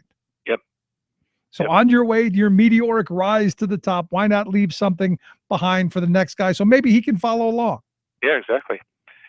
Or fair rules. So our children grow up in a world where there's fair rules, where there's a sense of community, and I come back to this word you talked about a minute ago, together. I think until we recover that we're all in it together, then I don't think we have that much of a brighter future to look forward to. So what kind of response are you getting from this report? I mean, I looked at it and I said, I just kind of went, of course, yeah, it's that 99% versus the 1%. It is, and not even just the 1%, the 1% of the 1%. Well, it's been pretty overwhelming. We've had over 300 media stories written about it. It was on the front page of the business section of USA Today yesterday, which goes to 4 million people, and it got repicked up in 33 Gannett papers around the country. So lots and lots of people saw it. It went to 29 countries around the world, doing a big radio campaign next week. So lots of people want to talk about it. And I think, while these numbers didn't necessarily shock you, they're shocking a lot of people, and people are quite disturbed about it and want to know what the solutions are, and that's what we want to talk about. Yeah, and the solution is, to me, first thing we should have been talking about is raising the cap on Social Security, expanding it so that we can bring more people in and raise the benefit a little bit, so that we soften that retirement crisis, that blow that's going to come very soon. Yeah. And then there are a bunch of other things that I'm in favor of. A severance tax on the stock transactions. Yep. Let's pass the Tobin tax. There's a lot of things we can do to make sure that this hard down that's coming isn't as hard. Yeah, absolutely. And it was in the news in mid-October, and people are going to get a letter at home, I think December 1st, that there's not going to be any cost of living increases in Social Security next year. Right. And the reason is because gasoline prices have gone down. Most of the senior citizens I know don't drive all that much, and you have to face all these costs for higher drugs and higher medical costs and all sorts of things. So that's going to be a big blow, and we really need to be expanding Social Security, not keeping it flat or reducing it. Yeah, I was told that too. The reason the gas prices have gone down and technology has come down, which has lowered the quote unquote inflation, which I think about my grandmother, who's 86 years old, who doesn't drive anymore. And technology to her, she can barely figure out the remote control. Yep. So none of the things that are coming down are doing any good for her, but the medicine she takes keeps going up, and the food and all of that other stuff keep going through the roof, which again, back to this idea of together, we may think the here and now, but eventually I'm hoping to be 86 at some point. Yeah, and you better have it together around you when you do, or you're going to be awfully lonely. Well, there you go. If we want to take a look at the website of the big story, we've got a link at thericksmithshow.com. You click on Scott's name, it'll take you over to the story, and you can take a look at it. Last question I've got for you. At some point, you look at the fight for 15 people, you look at the fast food movement. Is this not the biggest rallying cry that you could throw out there, that the CEO of Yum Brands, who represents, who oversees thousands and thousands of workers of some 41,000 stores across the country, they have nothing, he has the most? At some point, the messaging, no? Yeah, we're very hopeful that they will take this and run with it. We think it's a great story for them, and lots of other people that are working on behalf of low-wage workers. Yeah, I'm hoping as well. Scott, I appreciate you taking a little time for us to lay it out. It's always a pleasure, Rick. Thanks so much. Great talking with you. Scott Klinger, Director of Revenue and Spending Policy at the Center for Effective Government. We've got a link to their website at thericksmithshow.com. Just click on Scott's name, take you right there. Quick break, right back. Stick around. You're listening to The Rick Smith Show. We're working people. Have the talk. Think of all the roads. Think of all their crossings. Taking steps is easy. Standing still is hard. Remember all their faces, remember all their voices. Everything is different the second time around. I'm Rick Smith, and this is Labor History in 2. On this day in labor history, the year was 1929. That bleak day is now known as Black Tuesday, the day of the stock market crash that marked the start of the Great Depression. During the optimistic Roaring '20s, investments in the stock market soared. Between 1924 and 1929, the Dow Jones Industrial Average quadrupled. By 1929, 2 of every $5 borrowed in bank loans were spent on stock investments. As stock investors overextended themselves, they failed to read troubling economic signs. Farm communities were sliding into an economic depression. Consumer credit was reaching unsustainable levels.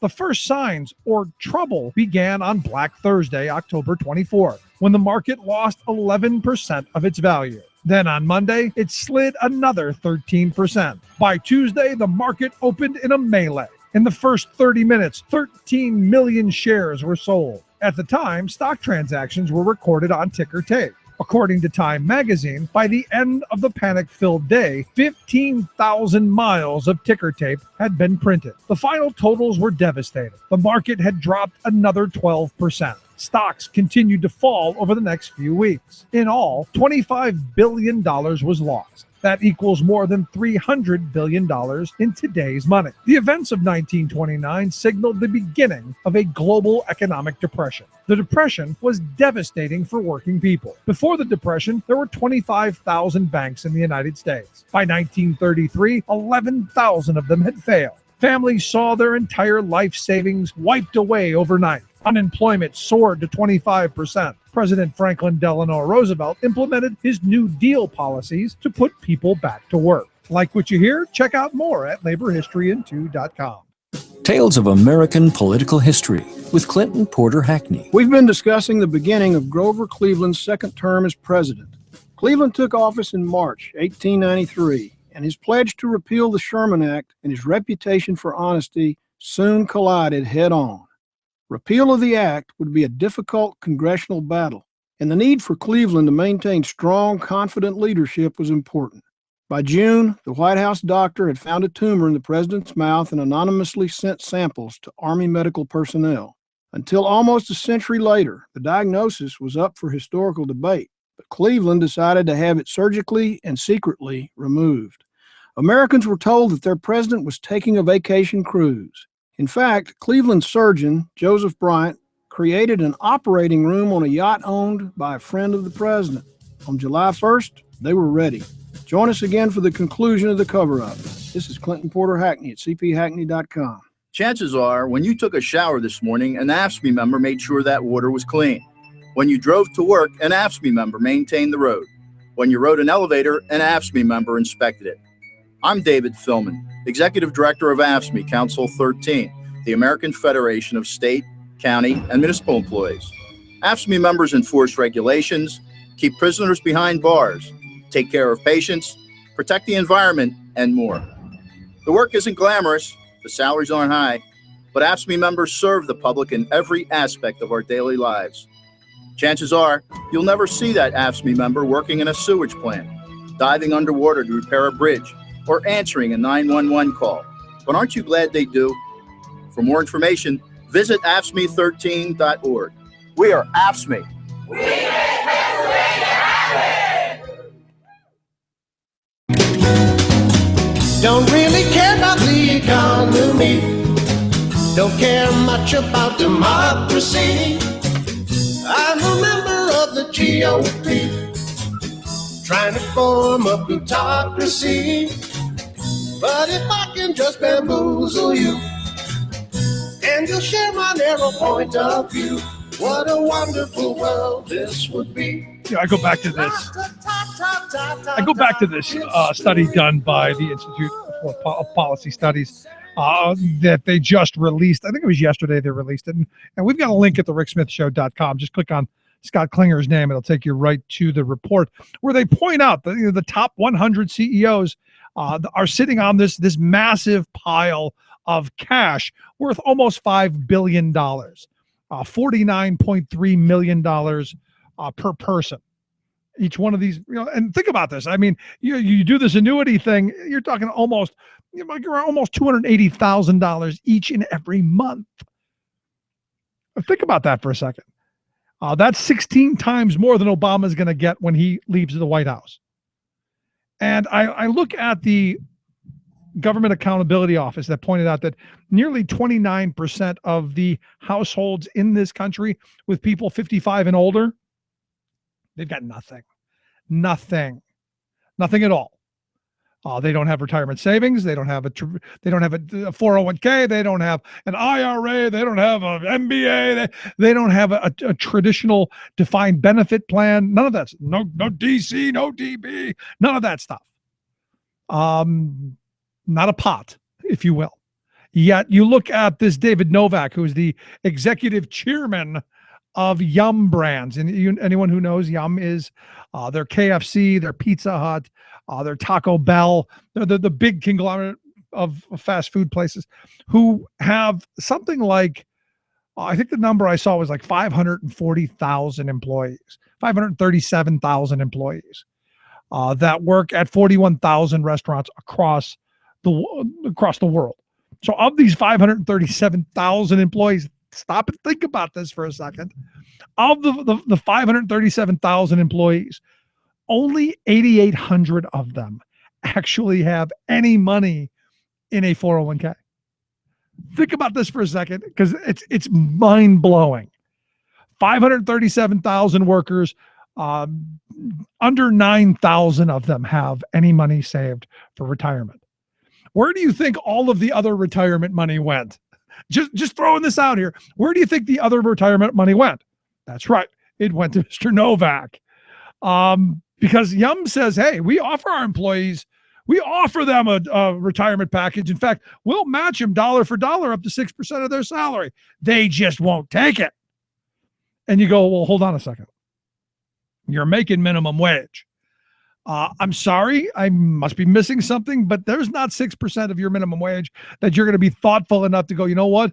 No sugar or shoes or food for the kids. We'll live on the street, but we're putting that 6% away. It's ludicrous. But they say, look, we'll do it. But we're not going to pay them. It's amazing. Now think about Novak, this guy who's got this enormous pension fund. This enormous pile of cash that sets him far aside from everyone else. He's got $234 million stashed aside, which means every month for the rest of his life, about $1.3 million will go into his pocket. That's on top of, now they funded this, on top of the $10.5 million pay that he gets and all of the benefits, the private jets and all of the other stuff that comes with, being a CEO. My favorite being Jack Welch, who had to have all fresh flowers in all 30 of his houses just in case he showed up. The question I have, and this is something that, we better figure out quick. Are we going to allow Carly Fiorina and Chris Christie and, the rest of the clown car there that we saw last night to tell us we just can't have pensions? Sorry, we don't know how to do it. And they're just all IOUs. Are we going to allow the Wild West of pensions to continue? I mean, that's got to be one of the questions we begin asking. Is this the right way for us to go? Or at some point, do we have to say enough of this already? We're going to start taxing the hell out of these people who are just taking way too much. When you're making $10.5 million and you've got a $234 million pension fund off of the backs of part-time minimum wage workers who are getting health care, who are getting food stamps, who are getting heating assistance, who are getting school lunch programs and everything else from the taxpayer, there's a serious problem. There's a serious problem. You want to talk about deadbeats? You want to talk about takers? Right there, man. Our top 100, our heavy 100. Those are the takers. And maybe, I don't know, maybe someday we'll wake up and realize what's been done to us and how badly we've gotten screwed in this whole mix. It's just insane. Anyway, as I said, you want to take a look at the report. It's well worth a read, a tale of two retirements, and well worth it. The center, it's also at the Center for Effective Government's website, foreffectivegovernment.org. They've got a link as well. Let's take a quick break. Right back. Stick around. Listen to the Rick Smith Show. And I'll go to work at night. I got no time for living, yes, I'm working all the time. It seems to me I could live my life a lot better than I think I am. I guess that's why they call me the working man. Making the blue blood see red. The Rick Smith Show. Are the leaders in your party wrong on the issue? Well, I believe so. One Republican senator breaks ranks to support Obama's Clean Power Plan. This is illegal even under Indonesian law. Illegal deforestation causing killer air pollution in Indonesia. Washington, D.C. gets creative with the excrement floating out of the nation's capital. Oh, man. Plus, Senator James Inhofe has a plan to derail international climate talks. Of course he does. All of those plans and more straight ahead. From bradblog.com, I'm Brad Friedman. And I'm Desi Doyen. Stand by for 6 minutes of independent green news, politics, analysis, and snarky comment. Some warming would actually be good. Well, thanks for doing your part, Rush Limbaugh. And that's a lot of hot air. This is your Green News Report.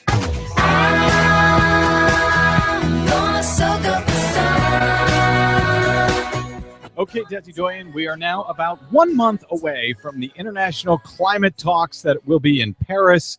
A lot of anticipation for this. Finally, a deal, a treaty for the whole world to combat global warming. And James Inhofe, Senator James Snowball Inhofe, the man who held a snowball on the Senate floor to prove that there was no such thing as global warming, says he is now considering going over to Paris to the talks to be, quote, the bad guy, the one-man truth squad, and tell the truth that they're going to be lied to by the Obama administration. I think he's going to be viewed more as a one-man comedy team, but yeah. Well, this is the guy who said, remember, famously, the notion that man-made gases cause global warming is probably the greatest hoax ever perpetrated on the American people. So he thinks global warming is a hoax. He continues to think it's a hoax. And, well, that's his plan. He's going to try to save the world from President Obama. Whatever happened to the idea that foreign policy stops at the water's edge? These Republicans are now doing this, undermining the president. They did it on Iran. They're trying to do it on global warming. And it's not just Inhofe. Senate Majority Leader Mitch McConnell from the coal state of Kentucky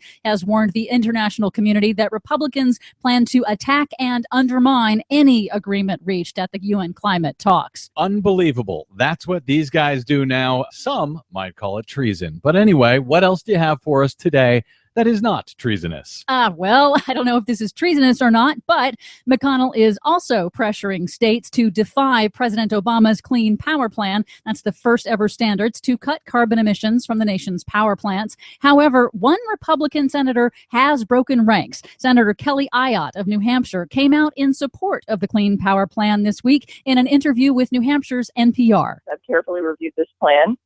And then I looked at what does New Hampshire have to do to comply, and we are well on our way to meeting the targets. And so that's why I've decided that I will support this plan.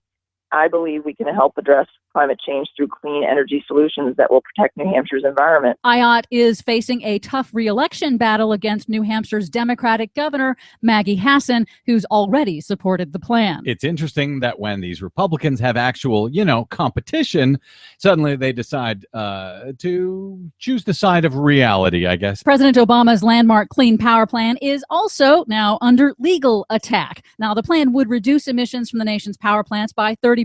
It is a major pillar of our emissions deal with China. Literally minutes after the Clean Power Plan was formally published in the Federal Register late last week, 25 states, utilities, and coal industry groups filed court challenges to stop it, alleging the EPA is overstepping its authority. The fight is likely to ultimately land at the Supreme Court.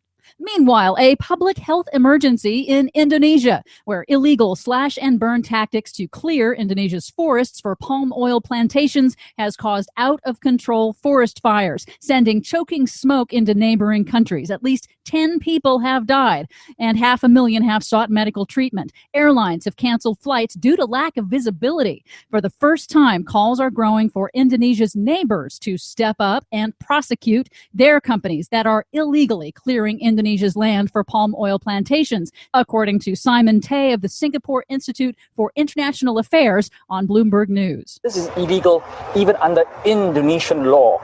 So Singapore needs to do its part.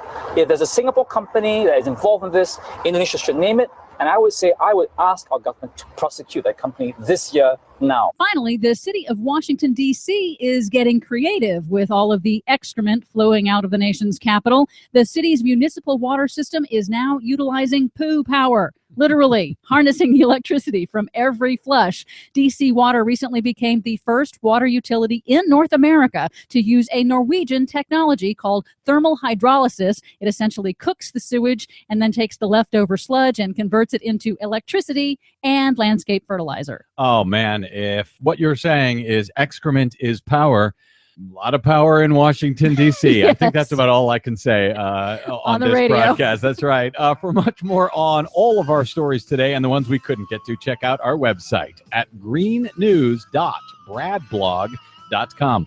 Find us and follow us on the Facebooks and the Twitters at Green News Report. From bradblog.com, I'm Brad Friedman. And I'm Desi Doyen. And this has been your Green News Report. Ooh, that smell.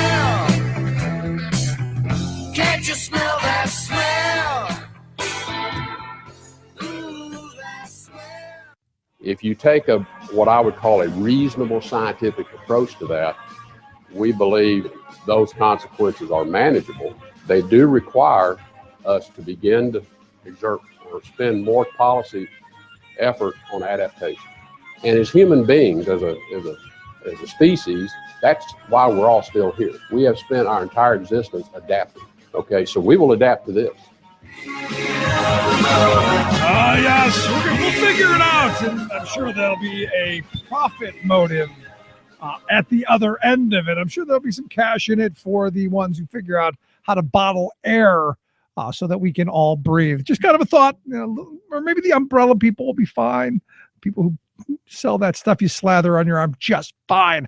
We'll figure it out, according to Rex Tillerson, CEO of ExxonMobil. Talking about, hey, the climate's changing. We admit it. In fact, now we know. They've known for years that we've been causing this. They just did nothing about it. In fact, spent a whole boatload of money convincing us that it isn't real, isn't going to happen. And I look out in the western part of the country, where we have seen some 9 million acres of land burnt up, thousands of homes destroyed, lives lost, families displaced, tons of really negative stuff. Doesn't look like we're adapting very well. But I thought it'd be an interesting time to talk about this topic since, a lot of stuff going on, which is why I've asked Matt Lee Ashley to come talk with us. He's the director of public lands at the Center for American Progress Action Fund. They have written a great piece, Too Hot to Handle. Climate denial is driving up the dangers and costs of Western wildfires. Matt, thanks for taking time for us. Thanks for having me on, Rick. So we're told, doesn't exist on one hand, yet on the other hand, we'll figure it out. We'll adapt. That's why we're still a species. We've figured this stuff out, Matt. This is one case where Mr. Tillerson seems to be ahead of a lot of the Republican candidates for president, talking about adaptation to climate change. The reality is we do need to adapt. We need to both be cutting greenhouse gas emissions and slowing the warming of our planet, but we also need to be taking a realistic approach to the impacts of climate change, and that means adapting to longer wildfire seasons in the West, more severe droughts, changing precipitation patterns, and that requires policies in Washington to change, and we're not seeing a whole lot of that right now, given the leadership in Congress. Well, what we can do is just get a whole bunch of those people in prison out there, and maybe ship some prisoners out from this way out there and have them deal with the fires. I mean, we do that anyway to a small extent. We just need to double down on that.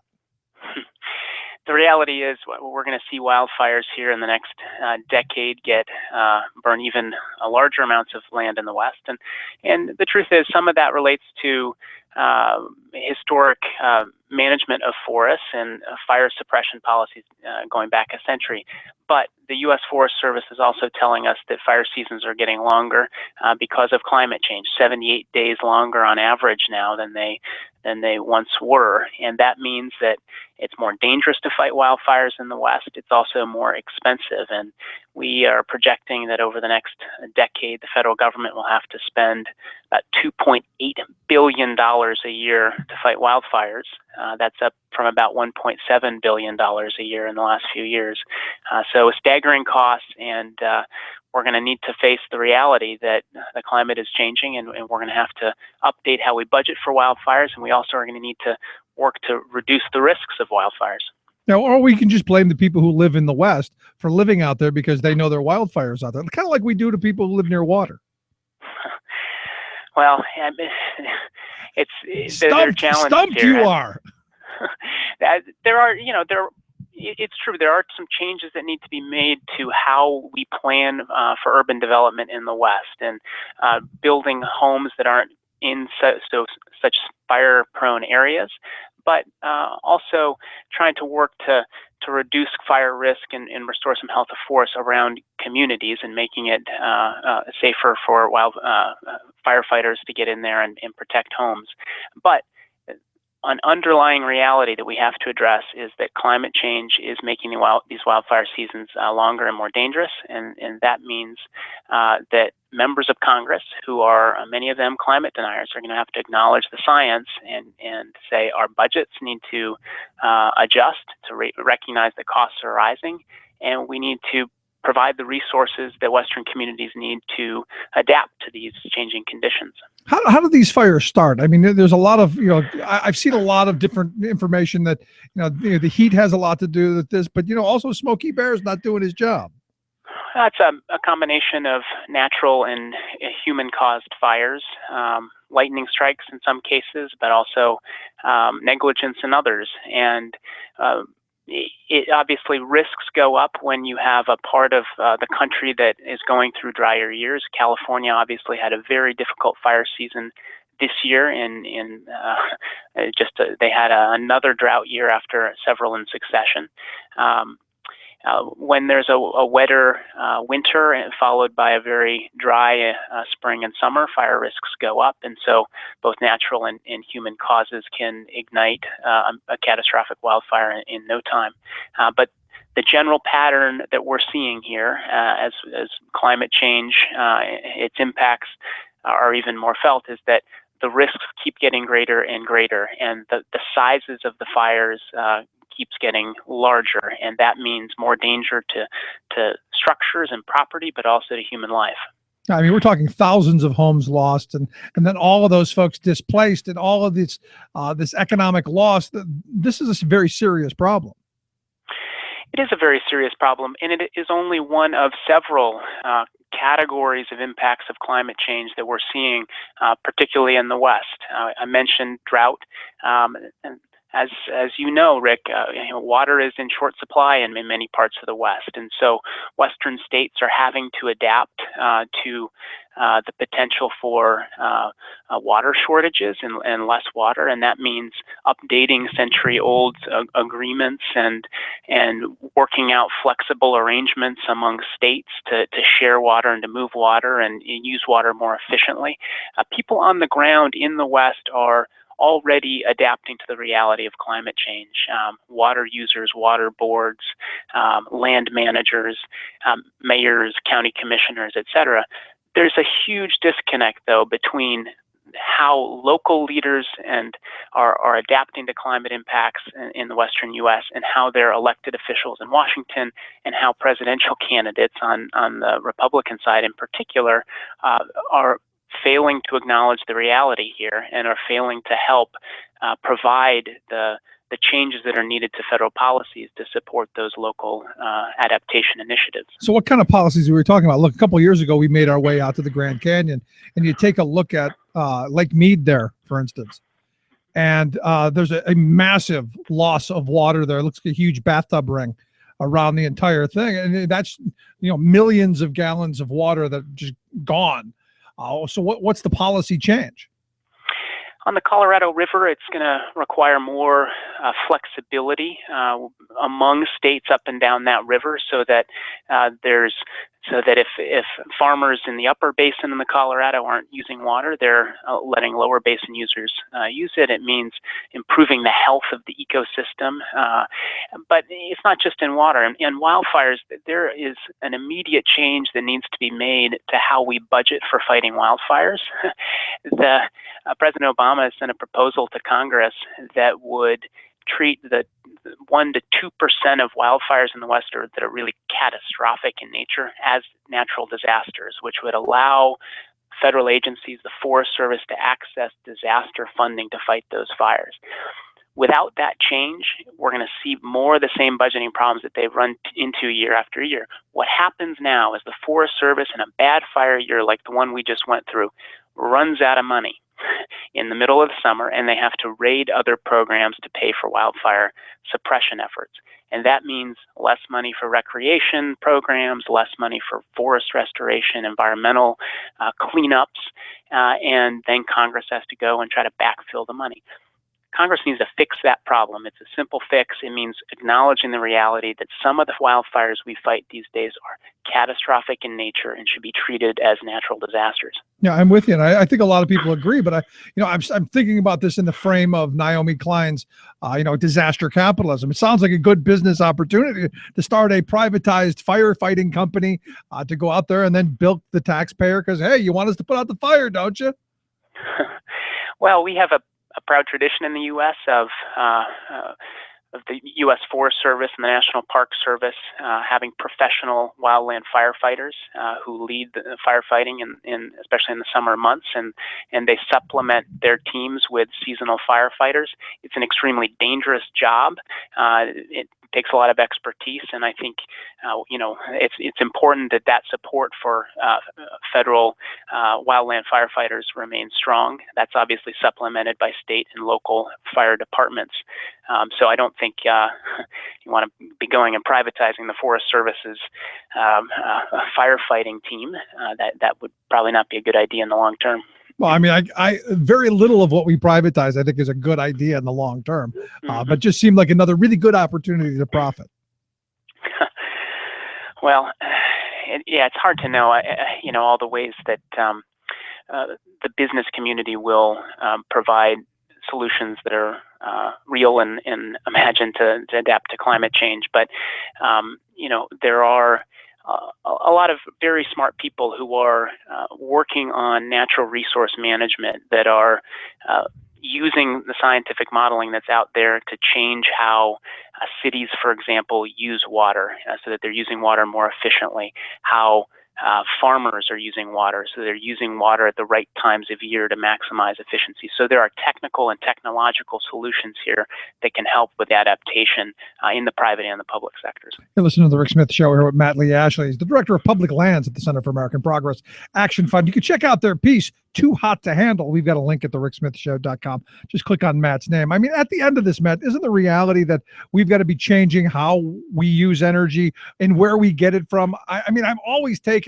My 9-year-old son the other day, for instance, we're driving past a couple of these mega warehouses that they've been building where we live. And he goes, Dad, why don't they have solar panels all over those buildings? I mean, it seems to me that we're not even thinking of the really low-lying fruit that a 9-year-old considers. That's absolutely right. We are seeing an explosion of renewable energy in the U.S. However, massive growth in solar energy installations and wind power and some very promising technologies. And that is really the future. Homeowners are increasingly finding it not just affordable, but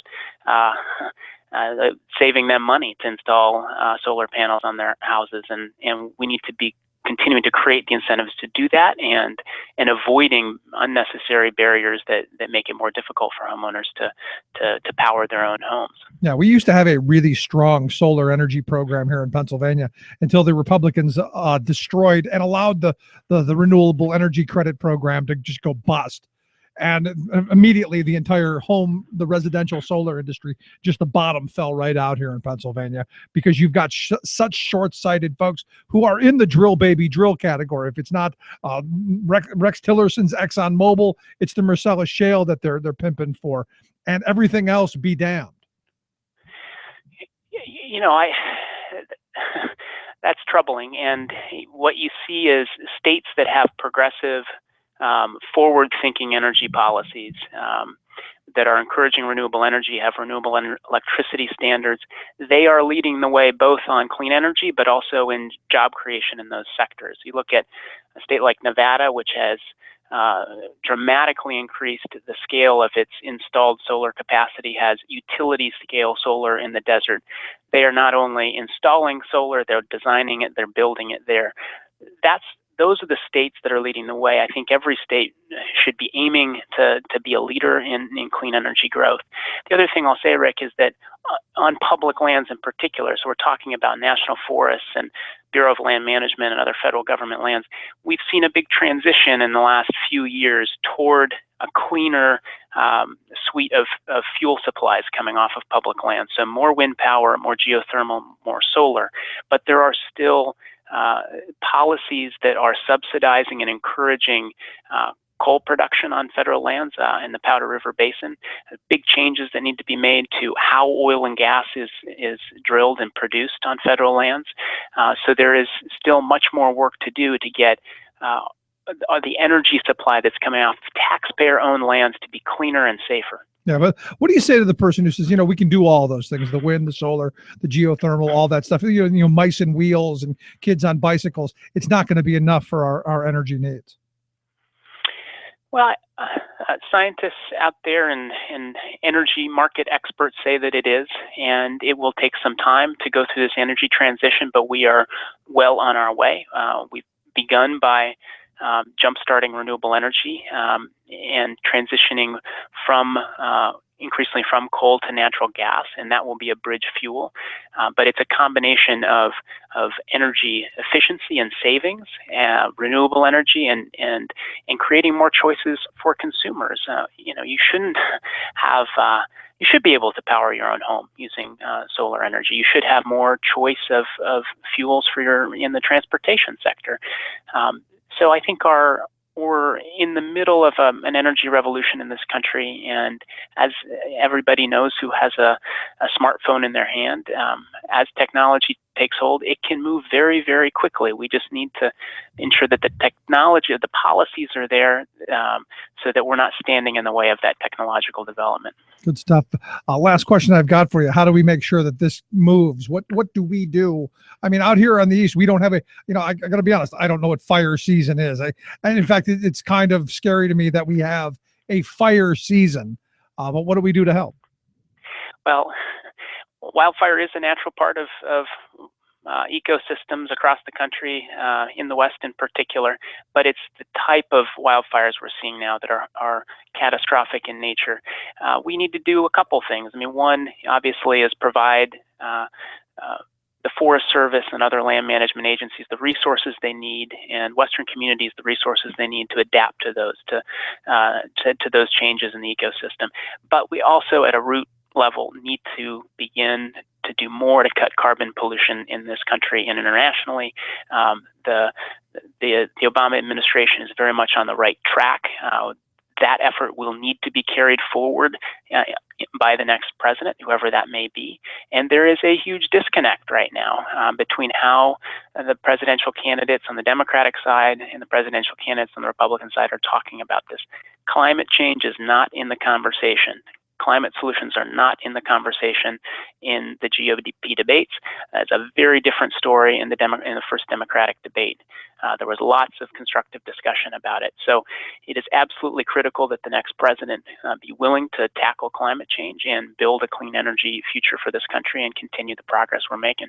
If we can get to the moon, I think we can get across the street with something other than fossil fuels. Just my thought. Absolutely agree with you. All right, Matt, I appreciate you taking some time for us. Thanks so much. Rick, thanks for your time. Great talking with you, Matt. Lee Ashley, Director of Public Lands at the Center for American Progress Action Fund. Quick break, right back. Stick around. You're listening to The Rick Smith Show. We're working people. Come to talk. I got a picture in my pocket of the lucky one. I'll announce the winner on the radio. With my microphone, I do a super show. I wear a cowboy hat. It is my business hat. I'm on till 1 a.m. I must tell you that I'm a man with a mission. The Rick Smith Show, changing America for the better.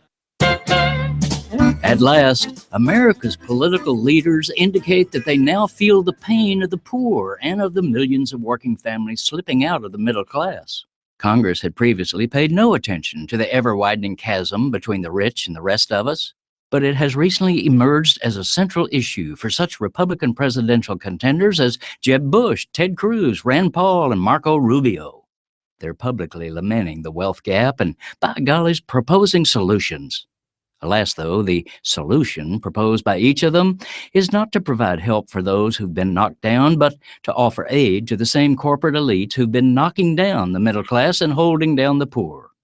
Specifically, their solution is to cut taxes on corporations and the rich, do away with environmental and labor protections, and cut or privatize government programs, from Head Start to Social Security, that ordinary people count on. For example, Senator Rubio proposes to kill the food stamp program, even though the need for it is greater than ever, and redirect that money into what he calls a subsidy for low-wage workers. Does he think we have sucker wrappers around our heads? That's not a subsidy for workers, but for low-wage employers. Why should taxpayers subsidize the poverty pay of profitable giants like McDonald's, rather than making them pay living wages and cover their own labor costs?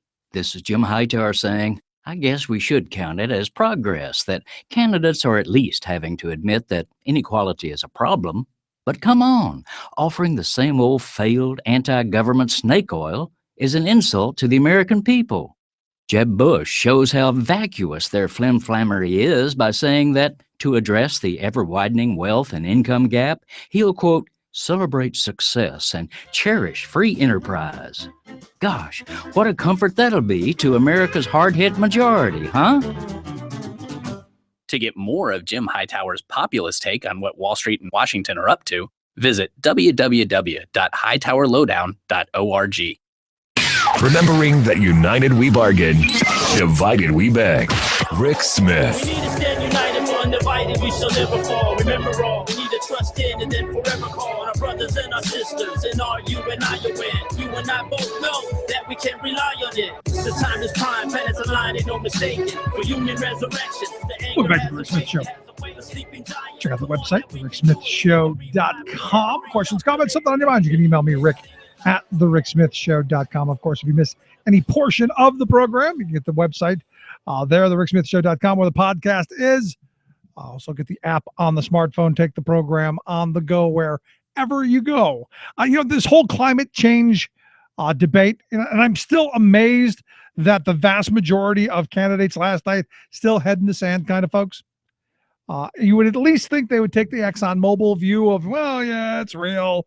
We're doing something, and we're going to figure out how we profit from it. You would think at least there would be that, right? But no, not at all. And to me, I think part of the conversation has to be changing in how we frame this. Most of my friends are like, what? I'm to blame for it? Well, yeah, we all are. It's what built this nation. And we've always used what we could use to build things. And we always tried to strive for something better for tomorrow. We always, use tech. We can still do those things. And this is what the short-sightedness of the deniers, the short-sightedness of you saying, okay, well, we have technology today where we don't need to go drilling down, thousands of feet underground and sucking out resources and burning things. We don't need to do that anymore.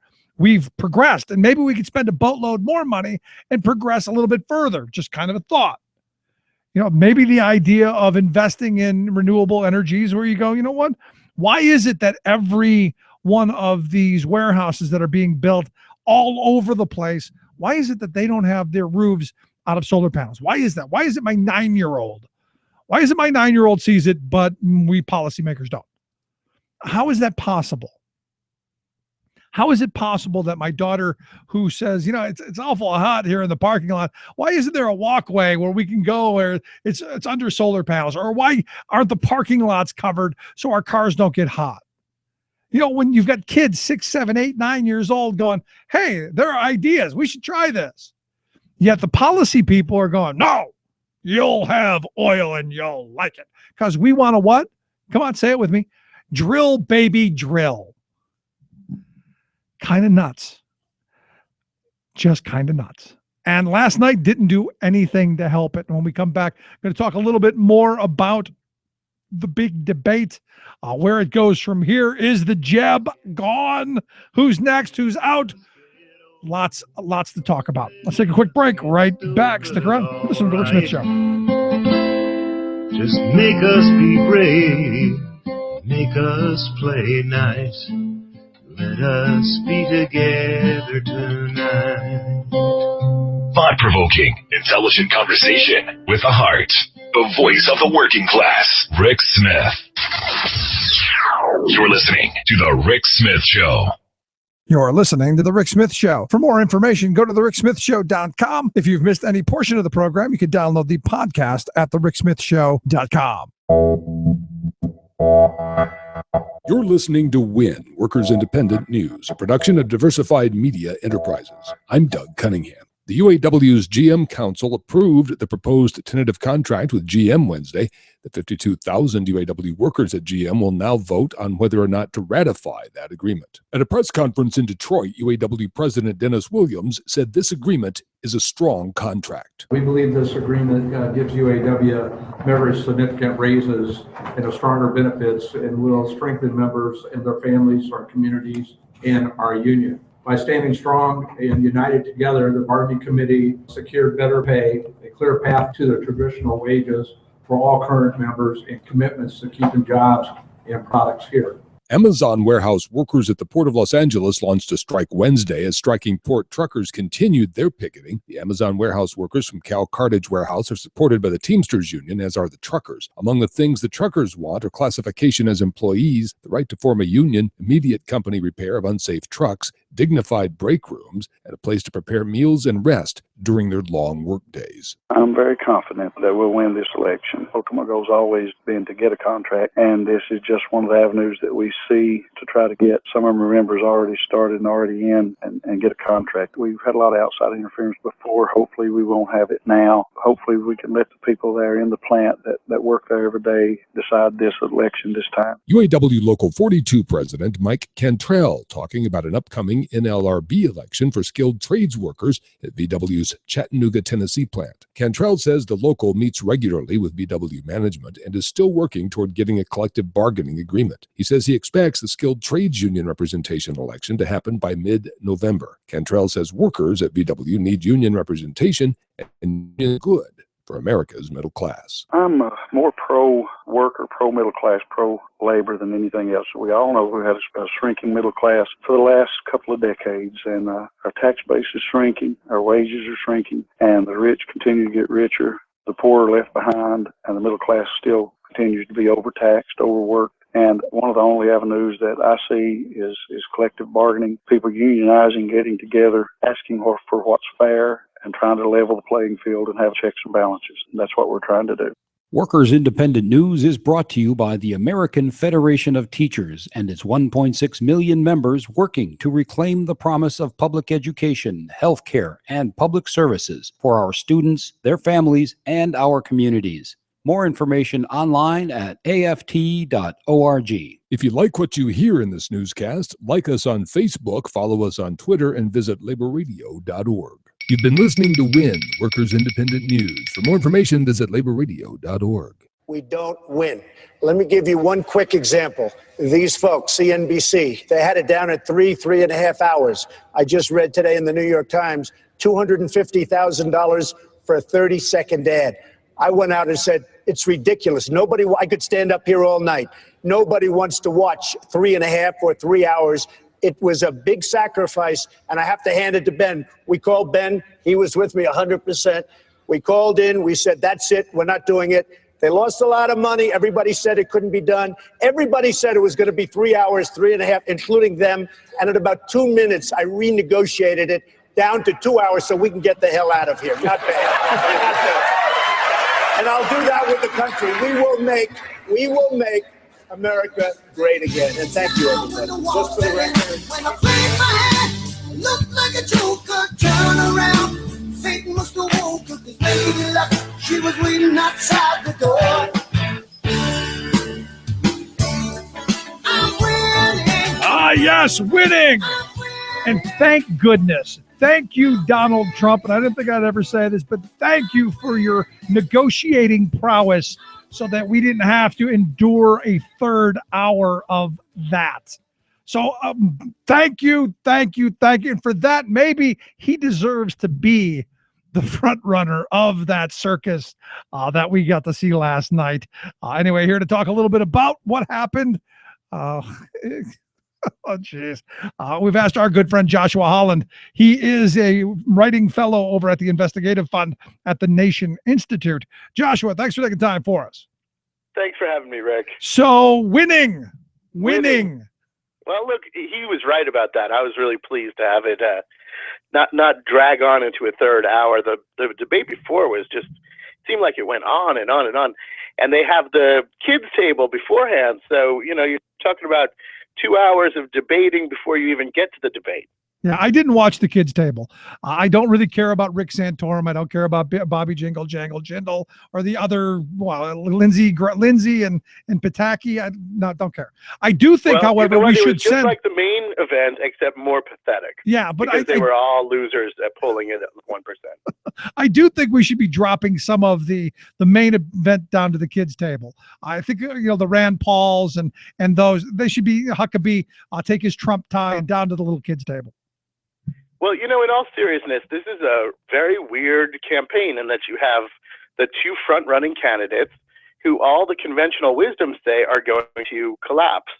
And that provides a disincentive for lesser candidates to get out, because I think if you look at the folks polling at 4% and 5%, they think this race is going to be shaken up entirely once Donald Trump and or Ben Carson implode.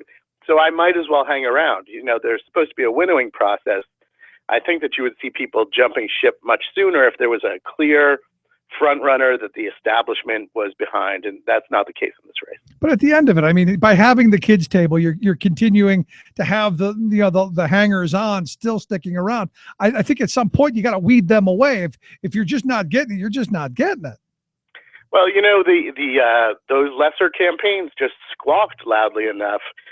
After the last debate, we were told that there was not going to be another kids' table. That was it. But I guess the mighty power of George Pataki's persuasive, his mighty powers of persuasion managed to get us the kids' table, which was just extremely boring. And you knew that all these people were there to maybe sell books, but they weren't part of the race. Yeah, Rick Santorum. At some point, go get a job.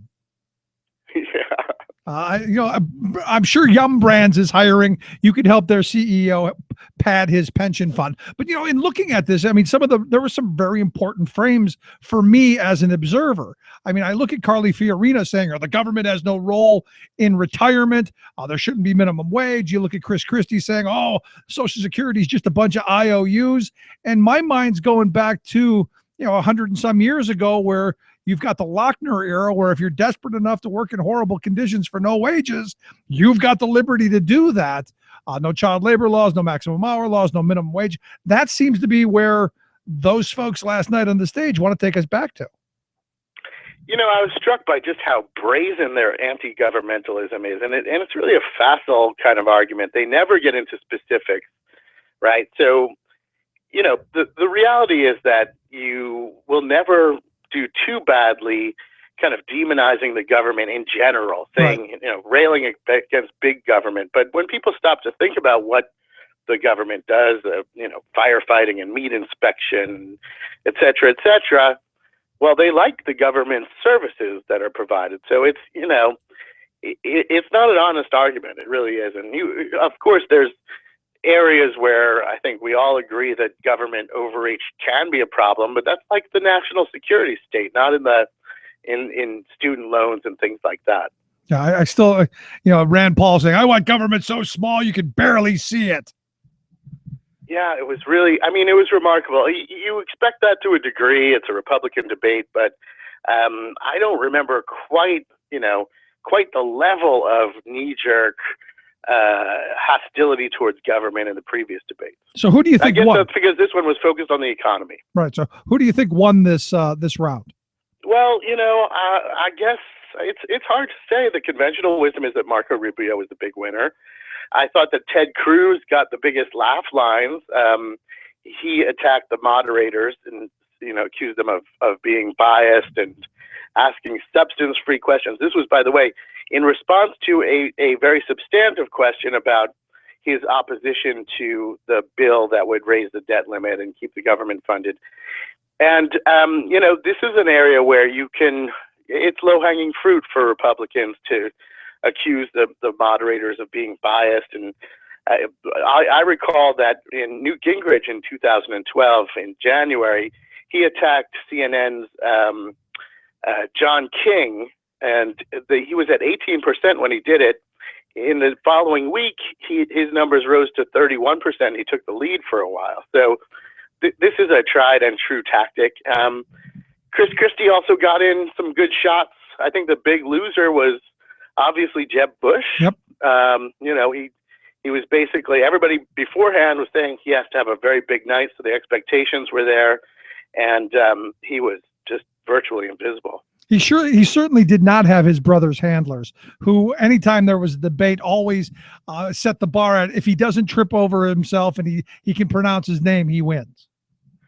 Yeah, that's right. I mean, everybody was saying he is in a position where he's going to start losing donors. He's going to start losing endorsements if he doesn't have a home run. And, he really had a lame debate. He also chose to go after Marco Rubio on this issue of missing Senate votes. This seems like a pretty lame attack line, and also one that Rubio was ready for. So, his kind of attempt to lash out and attack someone he perceives as the kind of alternative to Bush in that kind of mainstream lane, establishment lane, really backfired on him. Yeah, and not a good night for him. So do you think he's the next to fall away? Or does he have enough money to keep into fall it? away? I definitely do not see him recovering. We have to keep a little bit of perspective. John McCain was at 10% as late as December in 2008 or 2007, pardon me. But theoretically, he could recover. He also has $103 million in his super PACs, but he's firing staff or cutting payroll because the direct donations aren't coming in. And I just don't think that he is the establishment choice that he was at the beginning of the race. It looks like a lot of the kind of in the know Republican operatives are gelling behind Marco Rubio. Anything surprise you last night? Not really. I thought it was a fairly dull debate simply because they spent so much time whining about the moderators. It was the other problem for this debate is that it was the third one in a row, the third one for the Republicans, and they had already covered a lot of the ground before. So how many times do you need to hear Carly Fiorina answer the question about her tenure at Hewlett Packard? I mean, it's a valid question, and it was interesting in the first debate, but at this point, it's just getting kind of old. I'm looking forward to this field narrowing so we don't have 10 people on stage. This isn't really a debate, right? There's no way that you can have any kind of orderly proceedings where you can kind of dig into what their policies are. It's just kind of a freak show at this point. Because it seemed to me everyone came with their talking points. They came with their prepared statements, and regardless of the question, by golly, they're going to get their statements out. And Kasich right from the start, went off on some weird direction without even answering the first question. Well, I guess that was the surprising part. Is Kasich was basically like, all these people on stage are crazy. I didn't really expect. I know he had said that at a campaign event the day before, but I was kind of surprised by how aggressively he came out with that position, and I wonder if I think it's gonna hurt him in the long run. So I don't see Kasich as being really the replacement level establishment candidate that he hopes to be. Yeah, it's just bizarre on so many levels. And, I look at, what came out of last night, and I don't know how any working person can look at what they laid out last night and go, oh, yeah, this is who we want to vote for. There was nothing about, family medical leave, paid part of that, no sick leave. The only comment on minimum wage was that we shouldn't have one. You can go down the list of issues that I think are important to working families, and nothing there. A lot of talk about cutting taxes on the very wealthy even further. In fact, I think Carly invoked Herman Cain with we want 3-page bills. Yes, yes. Part of that, I think, was that it was a CNBC debate. And CNBC is, it's really a bastion of conservative economics. And the questions were designed not to elicit much in terms of, things that average people are concerned about with the economy. It was rigged that way, right? I mean, they were like, questions like, what about this overly burdensome regulation, or and you also got the sense watching the debate moderators before the debate started is that they were really they were kind of ideologues, right? There was John Harwood, who was relatively well prepared, and then the rest of them were just real pro Wall Street kind of tax cutting, trickle down ideologues.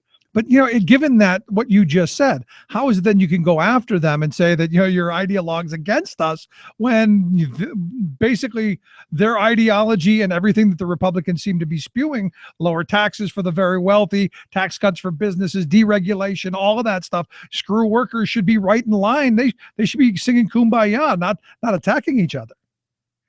Well, yes. I mean, certainly the claims that the moderators were biased against them were, I thought, completely fact-free. Now, there were some valid arguments. The campaigns did complain about the distribution of time. That's kind of a non-ideological issue. And some of the questions that were designed to get one candidate to kind of go after another, I think that that's part of what debate moderators do. But the other point that they all kind of seemed to agree on was that in the CNN Democratic debate, the moderators had lobbed softballs at the Democrats, and that's just not true. I mean, I have a piece up at The Nation right now about this, and I looked at some of the questions that Anderson Cooper posed to the Democrats, and they were extremely hard-hitting questions. But I see that basically the entire conservative commentariat has decided that there was a stark difference in the tone of the questions between the Democratic and Republican debates that didn't exist. Well, you got to blame something. I mean, when you've got a field as far out as this one, it's got to be something. It can't be them, or you're going to lose. That's what I said in the piece. It's not conservatism cannot fail. It can only be failed by poor messengers or media bias, et cetera, et cetera. The fact that they didn't have much to offer is not something that enters into the realm of possibility when you're talking about conservative bloggers and talk radio hosts and that bunch. Yeah, I mean, to me, it looked more like an audition for who's going to be the next Herman Cain to take over the talk radio world than an actual political debate. That's what it looked like to me. Yeah, and again, this is a problem that they have because they have such a crowded clown car.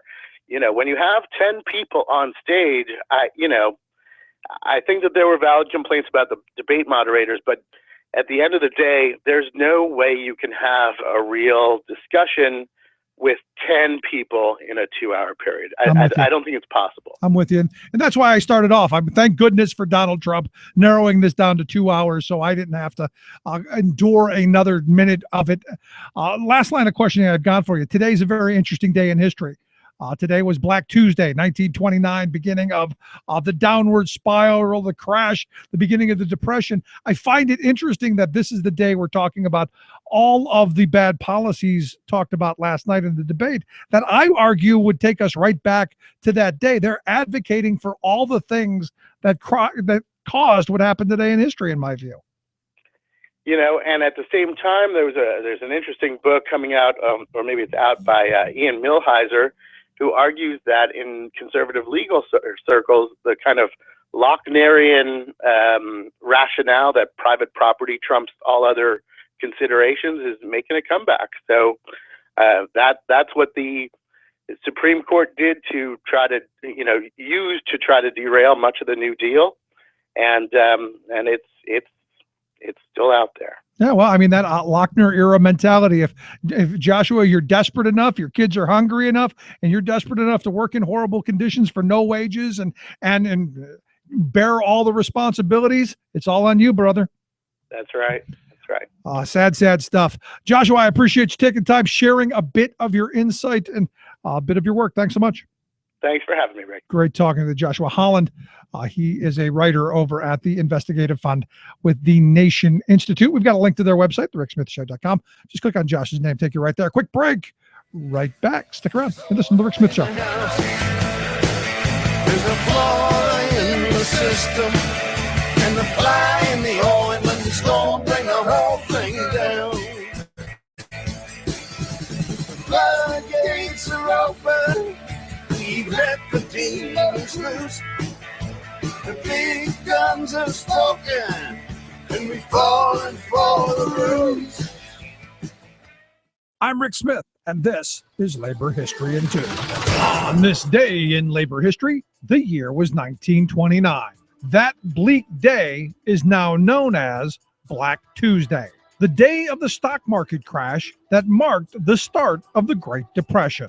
During the optimistic Roaring '20s, investments in the stock market soared. Between 1924 and 1929, the Dow Jones Industrial Average quadrupled. By 1929, 2 of every $5 borrowed in bank loans were spent on stock investments. As stock investors overextended themselves, they failed to read troubling economic signs. Farm communities were sliding into an economic depression. Consumer credit was reaching unsustainable levels.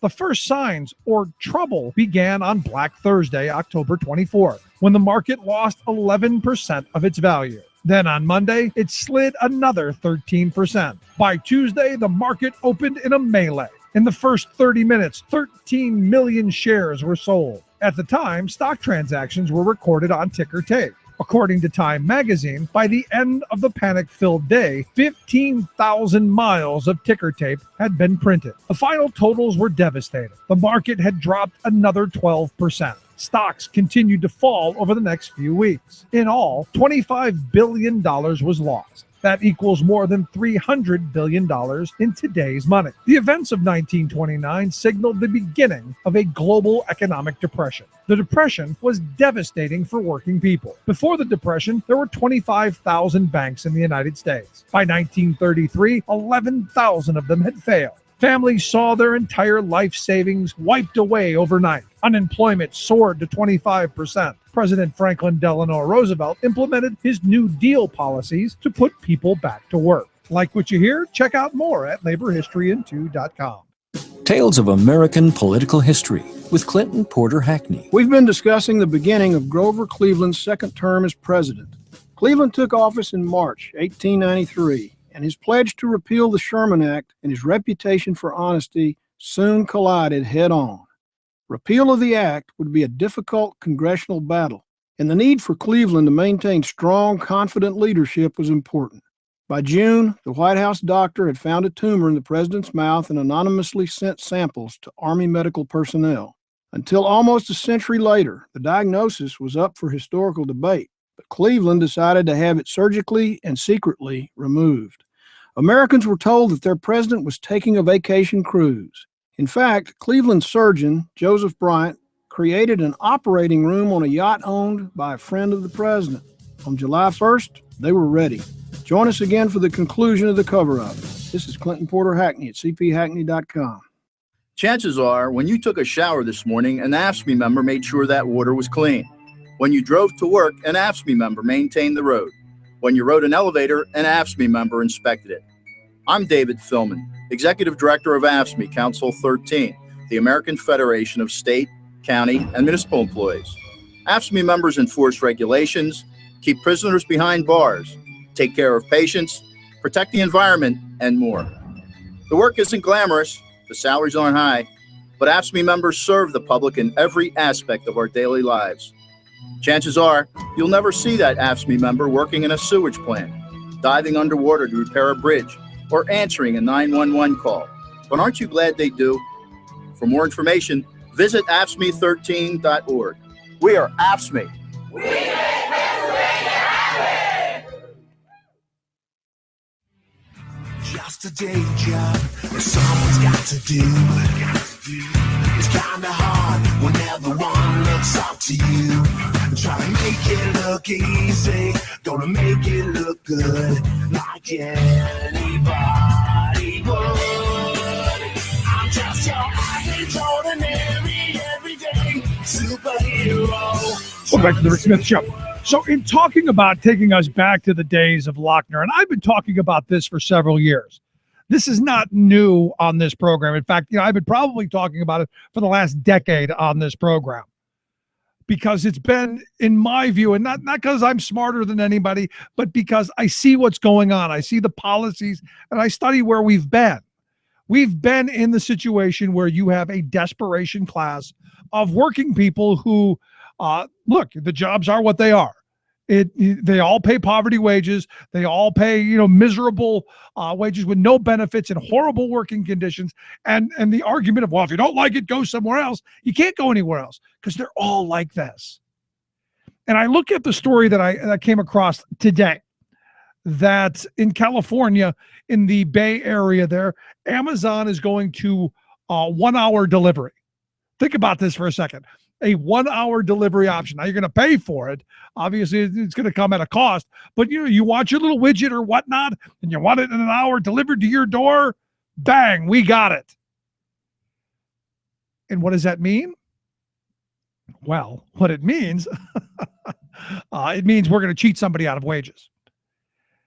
Understand, in Los Angeles, where they're doing this, the driver of the Prime Now portion of Amazon, they're going to get $11 an hour. You go, wow, $11 an hour. That's not horrible. It is when you start to think about that. In order to be a Amazon Prime Now driver, you have to buy your own gas, pay your own tolls, insure your own vehicle, maintain your vehicle, all of that stuff. You bear all of the costs. And you go, well, why would anyone do that? Understand, the low-wage workforce in this country, one, they're people who go, oh, I want to be my own boss. I want to set my own schedule so I can work around, kids or whatever. Two, it's a job because there aren't a lot of them out there. And three, it's the lure of, if I just work hard enough, if I can just do more and I can work more hours and I can be Jeff Bezos. I can be the guy from Yum Brands. I can be wealthy. And the sad reality is it doesn't happen. Understand, if a driver right now under this scheme that they have, $11 an hour, they work an entire day, drive 120 miles, which is, kind of not all that much. They'll make $88 for the day. And they will pay $69 in costs, which leaves them with $19 for 8 hours. I don't know about you, but like $215 an hour, $220 an hour, that isn't enough. But they got you thinking, wow, it's my own job, it's my own business. Oh, I'm going to make a boat. No, you're going to get screwed, and it's a violation of the laws. And also for my friends who work for FedEx, because FedEx is pulling down UPS and both of them are pulling down the Postal Service. It's a destruction for all workers. This is part of that sharing economy. Oh, while you're over at the Amazon, bring it back for me. That's what this is taking us towards. This idea of everybody's an independent contractor, everybody's desperate, everybody's fighting and scratching and carrying on just to try and make an existence. Takes us right back to the days of Lochner. Takes us right back to the days where there were no minimum wage laws or child labor laws or maximum hour laws. There was none of that. There was liberty of contract, which is great wording. It's beautiful. It's amazing because you feel like you have empowerment. I have liberty. And really all that liberty is for you to go hungry. It's for you to work extraordinarily hard, long hours and more for less money, and for the wealth class of this country to pocket it. Now, generally, I don't care if you want to make a bad deal for yourself, fine, go on. The problem then becomes when you have that critical mass where a lot of workers are forced into this, and there's no choice because now industries go this way. That, my friends, is a major problem. And that's why last night was so very important. When you hear presidential candidates towing the corporate line, hearing them with the dog whistle politic to their donors saying, yep, I'm your guy or I'm your girl, send me some cash. We don't care if you're screwing your workforce, send me the cash. Something's seriously wrong. And what we're doing is we're cheating the workers and we're enriching the wealth class. And until we wake up and the eyes open up and we go, aha, we got trouble. We got problems, folks. It's just that simple. Anyway, we're going to take a quick break. When we come back, talk radio news service. Stick around. You're listening to The Rick Smith Show. We're working people. Come to talk.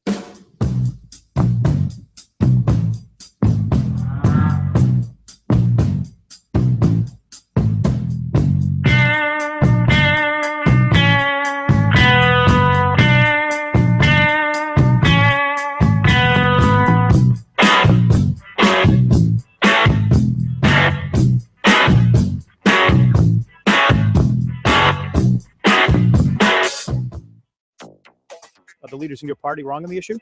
Well, I believe so. One Republican senator breaks ranks to support Obama's Clean Power Plan. This is illegal even under Indonesian law. Illegal deforestation causing killer air pollution in Indonesia.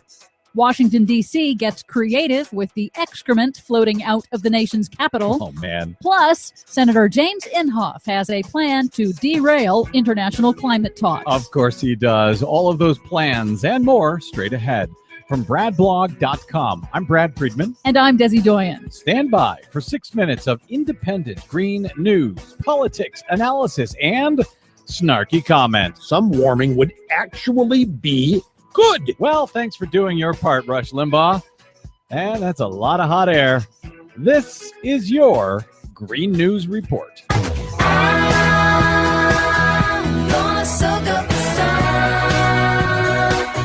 Okay, Desi Doyen, we are now about 1 month away from the international climate talks that will be in Paris. A lot of anticipation for this. Finally, a deal, a treaty for the whole world to combat global warming. And James Inhofe, Senator James Snowball Inhofe, the man who held a snowball on the Senate floor to prove that there was no such thing as global warming, says he is now considering going over to Paris to the talks to be, quote, the bad guy, the one-man truth squad, and tell the truth that they're going to be lied to by the Obama administration. I think he's going to be viewed more as a one-man comedy team, but yeah. Well, this is the guy who said, remember famously, the notion that man-made gases cause global warming is probably the greatest hoax ever perpetrated on the American people. So he thinks global warming is a hoax. He continues to think it's a hoax. And, well, that's his plan. He's going to try to save the world from President Obama. Whatever happened to the idea that foreign policy stops at the water's edge? These Republicans are now doing this, undermining the president. They did it on Iran. They're trying to do it on global warming. And it's not just Inhofe. Senate Majority Leader Mitch McConnell from the coal state of Kentucky has warned the international community that Republicans plan to attack and undermine any agreement reached at the UN climate talks. Unbelievable. That's what these guys do now. Some might call it treason. But anyway, what else do you have for us today that is not treasonous? Well, I don't know if this is treasonous or not, but McConnell is also pressuring states to defy President Obama's Clean Power Plan. That's the first ever standards to cut carbon emissions from the nation's power plants. However, one Republican senator has broken ranks. Senator Kelly Ayotte of New Hampshire came out in support of the Clean Power Plan this week in an interview with New Hampshire's NPR. I've carefully reviewed this plan. And then I looked at what does New Hampshire have to do to comply, and we are well on our way to meeting the targets. And so that's why I've decided that I will support this plan. I believe we can help address climate change through clean energy solutions that will protect New Hampshire's environment. Ayotte is facing a tough re-election battle against New Hampshire's Democratic governor, Maggie Hassan, who's already supported the plan. It's interesting that when these Republicans have actual, competition, suddenly they decide to choose the side of reality, I guess. President Obama's landmark Clean Power Plan is also now under legal attack. Now, the plan would reduce emissions from the nation's power plants by 30%. It is a major pillar of our emissions deal with China. Literally minutes after the Clean Power Plan was formally published in the Federal Register late last week, 25 states, utilities, and coal industry groups filed court challenges to stop it, alleging the EPA is overstepping its authority. The fight is likely to ultimately land at the Supreme Court. Meanwhile, a public health emergency in Indonesia, where illegal slash and burn tactics to clear Indonesia's forests for palm oil plantations has caused out-of-control forest fires, sending choking smoke into neighboring countries. At least 10 people have died, and 500,000 have sought medical treatment. Airlines have canceled flights due to lack of visibility. For the first time, calls are growing for Indonesia's neighbors to step up and prosecute their companies that are illegally clearing Indonesia's land for palm oil plantations, according to Simon Tay of the Singapore Institute for International Affairs on Bloomberg News. This is illegal even under Indonesian law. So Singapore needs to do its part. If there's a Singapore company that is involved in this, Indonesia should name it. And I would say I would ask our government to prosecute that company this year now. Finally, the city of Washington, D.C. is getting creative with all of the excrement flowing out of the nation's capital. The city's municipal water system is now utilizing poo power, literally harnessing the electricity from every flush. D.C. Water recently became the first water utility in North America to use a Norwegian technology called thermal hydrolysis. It essentially cooks the sewage and then takes the leftover sludge and converts it into electricity and landscape fertilizer. Oh, man. If what you're saying is excrement is power, a lot of power in Washington, D.C. Yes. I think that's about all I can say on the this radio. broadcast. That's right. For much more on all of our stories today and the ones we couldn't get to, check out our website at greennews.bradblog.com. Find us and follow us on the Facebooks and the Twitters at Green News Report. From bradblog.com, I'm Brad Friedman. And I'm Desi Doyen. And this has been your Green News Report. That smell. Can't you smell that smell?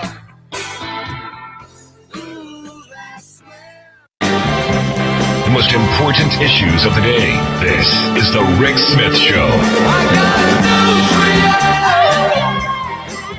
So the big news of the day, Paul Ryan, the house is broken. And I heard him say it, and I go, yeah, and? No kidding. The house is broken. We knew that. The question I have, Mr. Family Values, what are you going to do? What are you going to do to extend those family values for the rest of us? That's what I'm waiting to see. I'm waiting to see what happens over the next several days and weeks. And we're here to talk about what's going on in Washington, D.C. and around the world. Ellen Ratner, Talk Radio News Service. Ellen, thanks for taking time for us. Well, thank you. You know, one of the things Paul Ryan said almost made him sound like a little bit of a Democrat. He said, no more favors for a few, opportunities for all is our motto. Well, let's see what he really does. Because you know as well as I know, those lobbyists are going to be over there like you know what. Yeah, I mean, this is a guy who also, honestly and truthfully, was one of the people attempting to destroy Social Security and all of those things. And I don't see how his 2012 run and all of the positions he took are going to change going forward.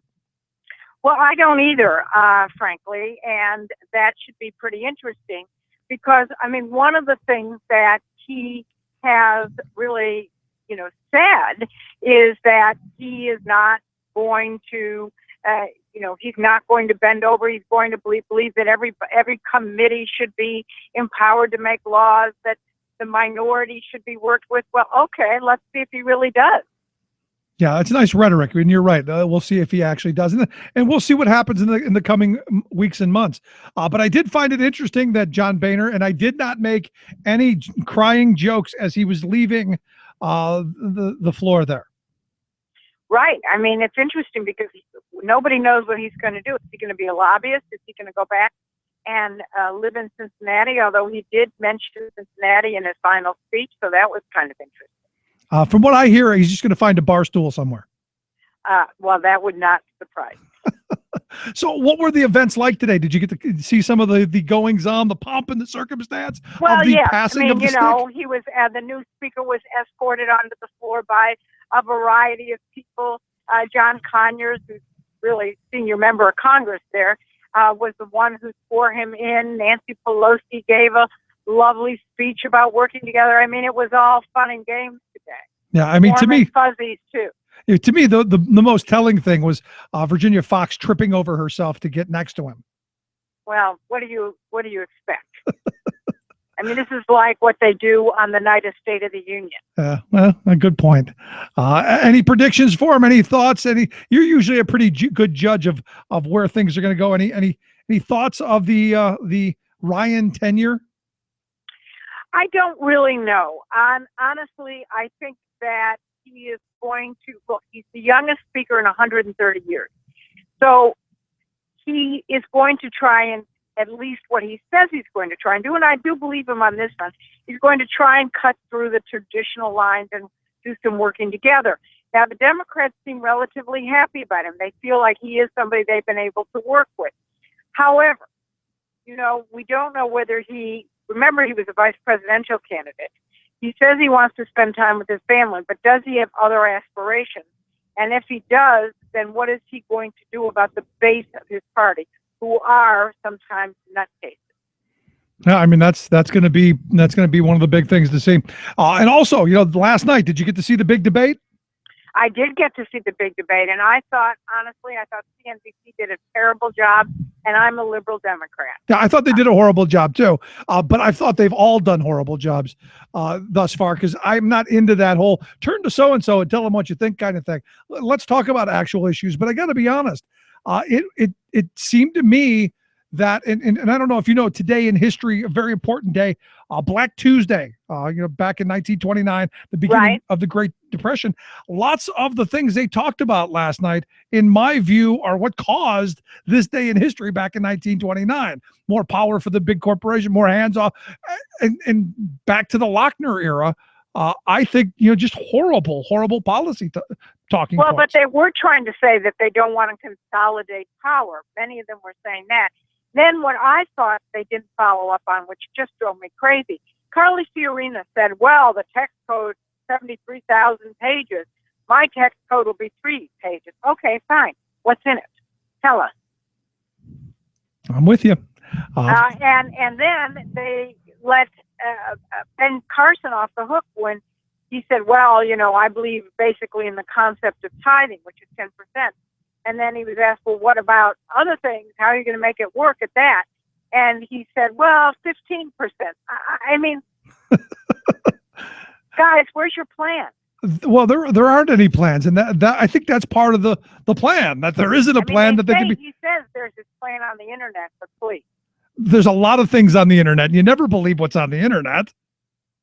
Well, what I'd like them to have done is to have taken each of their plans that are supposedly on the internet or their policies, put them up on, so that everybody could see them while they're debating, and say, well, what about this?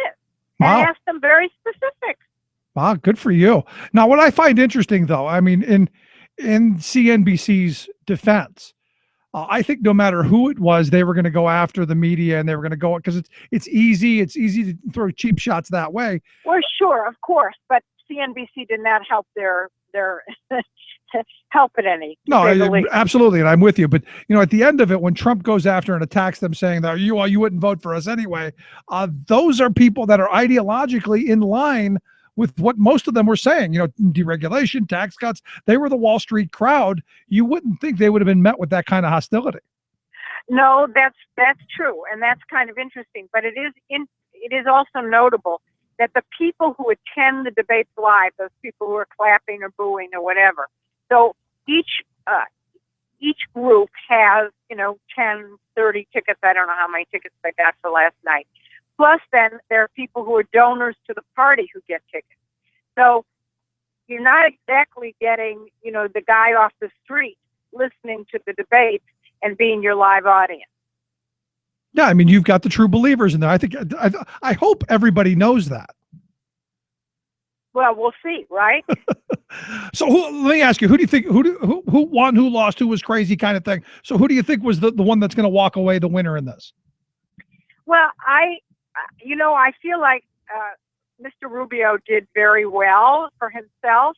He's also sort of young and energetic, and I think that is going to be somebody who did very, very well in it. A lot of people like Senator Cruz, but I don't think he's going to do very well. I think Jeb Bush he's not going to be involved. My guess is that it is Mr. Rubio, Mr. Trump, Dr. Carson, That's who I think is the group at this point. I don't know. What do you think? No, I think it was. I think you're right on, and I think if Jeb didn't have $103 million in his pack, I think he'd be done by now.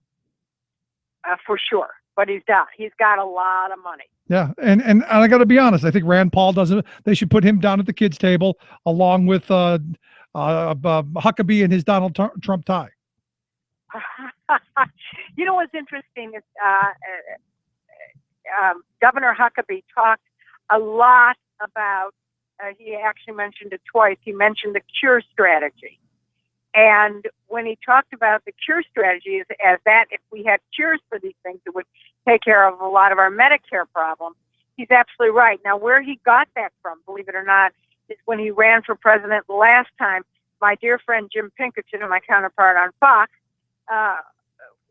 came up with this cure strategy and really fed it to him, and that's where he got it from. So he got it from Jim Pinkerton. He didn't make it out of his own head. So, like most of the things last night that you questioned, like Fiorina saying that Obama caused 92% of the job losses being directed at women, it was all his fault.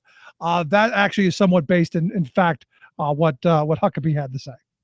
What Huckabee had to say was actually based in fact. Shocking. So but, what do you? He didn't credit Jim, but he did.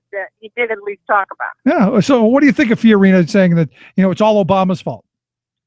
I think she thinks she is running against Hillary Clinton, and she has basically said that. Yeah.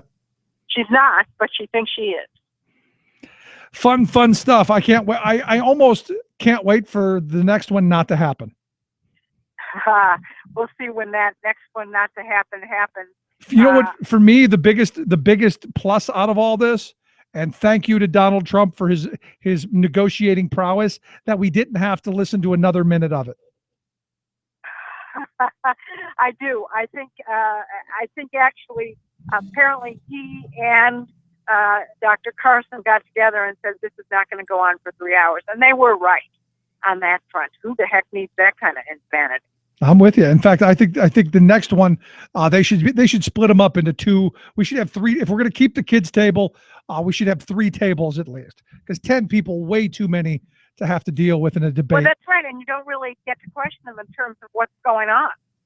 And then it just turns into what last night turned into, a shouting match of people walking over each other and interrupting and saying, "No, I'm not done yet." And the anchors did not have control over it, and they were falling all over each other too. It was like a mirror of what was going on with the candidates. Yeah, and I don't think I would hate to be the next group of moderators. I don't care who you are, because now I think it's gotten completely out of hand, and the next one, it's just all downhill from here. Well, let's see what happens. And there is the next thing we're going to see is a candidates forum. It's not considered a debate in South Carolina next Friday night, I think. So, and that should be interesting. And that is not a technical debate, but it is. Lots of big fun. I cannot wait for the Iowa caucus and cannot wait for New Hampshire. Lots of good stuff. Well, we hopefully will see in both places, my friend. All right. And finally, I guess some of the progressive Democrats not happy with the TPP. People like me not thrilled with the Trans-Pacific Partnership. Well, a lot of people are not thrilled with the Trans-Pacific Partnership. And, of course, Hillary Clinton has wavered on that. And, by the way, she is getting these super delegates on her side. So, I think she and the New York Times consider her the nominee presumptive. So we'll see what happens. Yeah, I'm a little leery about Hillary with the trade thing. I didn't buy it when she came out tacitly against it, and I'm not thrilled now. Well, I think that she is putting her finger up and trying to see which way the wind is blowing. Yeah, you're and also, look, and the other thing that, of course, Republicans are trying to destroy is the XM Bank, which does loan money. Yes, a lot of Boeing money gets to it, but it does filter down to the people. Yeah, no, I'm in favor of that. I mean, if we're going to be doing this whole trade thing, you've got to have a mechanism for that to work, and hopefully you make it work for the little guy too. Just well, if Boeing gets the loans to build these planes as opposed to Airbus, and planes get bought by Boeing, that's good news. It is good news. I'm with you.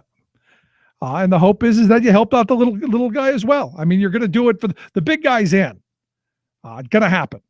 That's for sure. Helping other folks. Just a thought. Ellen, I always appreciate your insight and your thoughts there in the nation's capital. Thanks so much. Thank you. Always great to talk with you. Ellen Ratner, Talk Radio News Service. Quick break, right back after this. Stick around. You're listening to The Rick Smith Show. Where working people come to talk.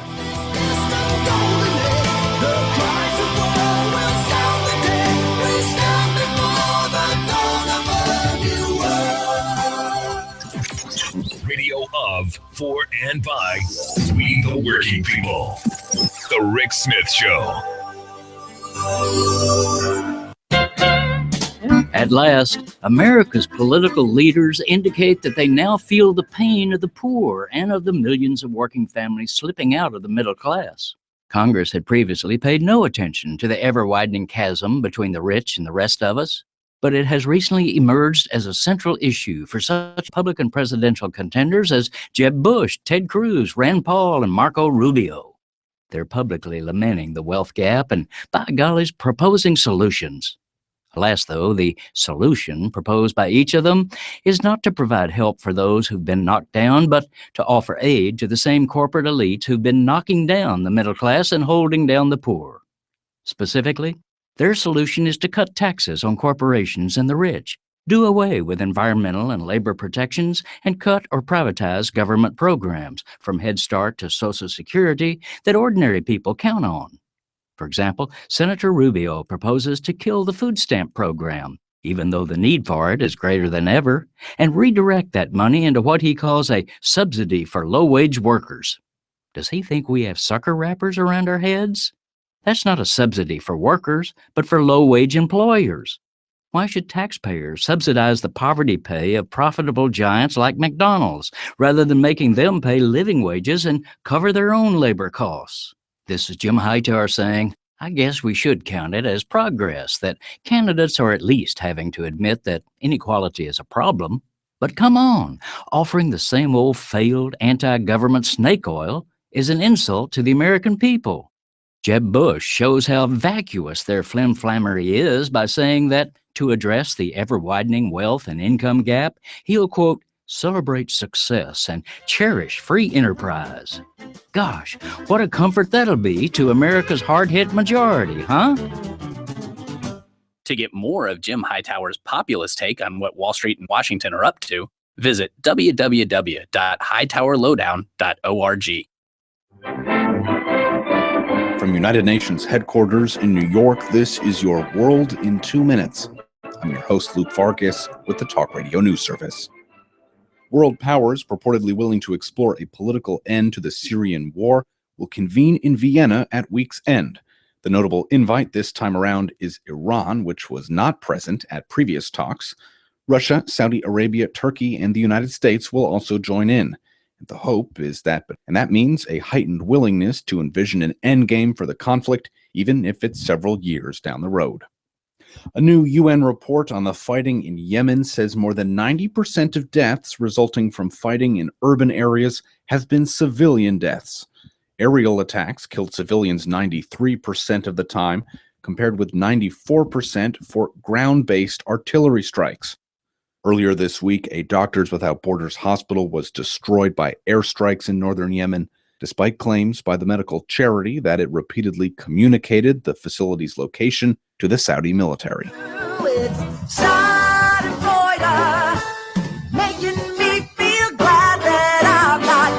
Well, here's a dose of Schadenfreude.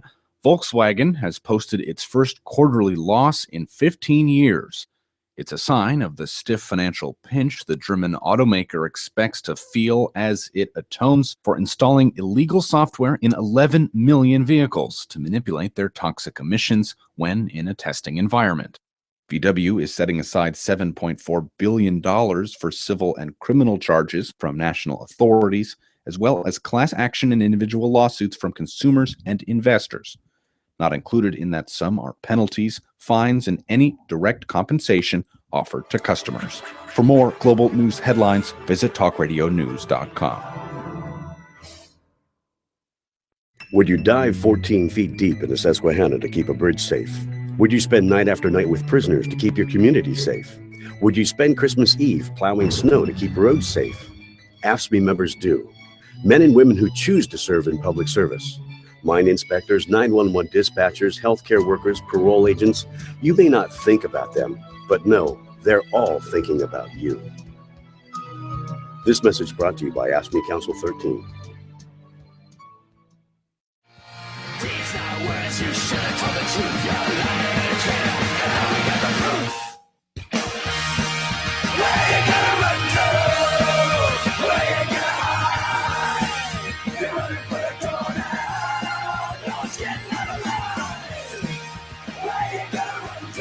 Welcome back to the Rick Smith Show. Check out the website, thericksmithshow.com. Interesting stuff going on. I mean, you look at this debate last night, you look at the fact that Paul Ryan's taken over. Ideologically, my view, things are going in the wrong direction. We're moving backwards. And, this election cycle, enormously important. Not to say that November 3rd of this year, just a couple of days away, not important. Hugely important, to use a Trump word. Which is why November 3rd, hope it's on your calendar that you are going to go out and vote this November 3rd. The Supreme Court candidates, this is huge. As I was explaining to a friend earlier today, not since before this was a country, has Pennsylvania had to seat 3 Supreme Court justices. This is one of those rare moments that you get to change the course of history. One of those rare moments where you can affect change almost immediately. Because why this is so important? You think back to all of the insane rulings that have happened at the national level. Think back here to Pennsylvania. If we had a really crazy court, we'd all have a very stringent photo ID law. They would have stripped local control away, and we would have an even worse gerrymandered state than we have now. But during the Corbett years, what they did is they said, no, this map wrong, threw it out, go back and do it again. Now they jerry-rigged it again, not as bad as it was. Also Act 13, where they said, well, you know what, we're just going to drill wherever we want, and you'll have no say whatsoever, no local control. And the Supreme Court said, nope, can't do that. We believe in that whole local say thing, the voter suppression, the voter ID nonsense that the Republicans and Tom Corbett tried to ram through. They ruled that unconstitutional. This goes the wrong way, and you have all really crazy right-wingers on there. Well, no local control. Gerrymandered maps as far as the eye can see. And, of course, your right to vote possibly infringed upon. That's why it's so important to get out and do that right now. And in the coming years, privacy, an enormous issue, something we've really got to be paying a lot of attention to. So lots to do, lots to think about. In the 2016 presidential race, I'm looking forward to our trip to Iowa. We're going to be going to the Iowa caucus. I want to go back to New Hampshire like we did in 2012. Some really great opportunities to get out on the road and really sit down with these candidates. It should be fun in Iowa and in New Hampshire, because I don't see a bunch of people delving off to the shore anytime soon. I see them sticking around for a while. So we'll have the opportunity to sit down with a good number of them and ask questions like, explain to me, why is it you want to take us back to the days of Lochner? Why is it you want to create a desperation class? Why is it okay for CEOs, the top 100 CEOs, to have pension funds funded that have greater value than 41% of our nation? Explain that to me, and what are you going to do to fix that, to make sure that people have health security, retirement security, and a job that they can support their families on? Tell me what your vision is. And I think we know what the vision is. Screw you. Not a very good vision, but it is theirs, which is why I think we need to be on the ground in those places, and I'm looking forward to it. Some changes coming up in the new year. Also looking forward to that some exciting stuff that you'll be able to be a part of. Just lots of good stuff coming up here on the program. Anyway, if you missed any portion of today's program, thericksmithshow.com. That's where you go get the podcast. Rick Smith Show app on the smartphone. Take the program on the go. Wherever you go, and as always, you can email me, rick@thericksmithshow.com. Thanks for being here. Look forward to seeing you back right here tomorrow. Thanks so much.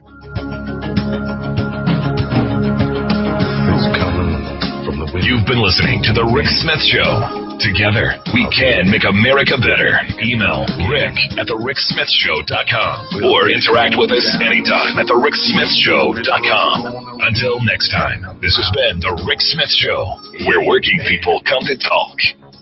Its color like time flood beneath the lunar sway, imperial, mysterious, in amorous array. Democracy is coming.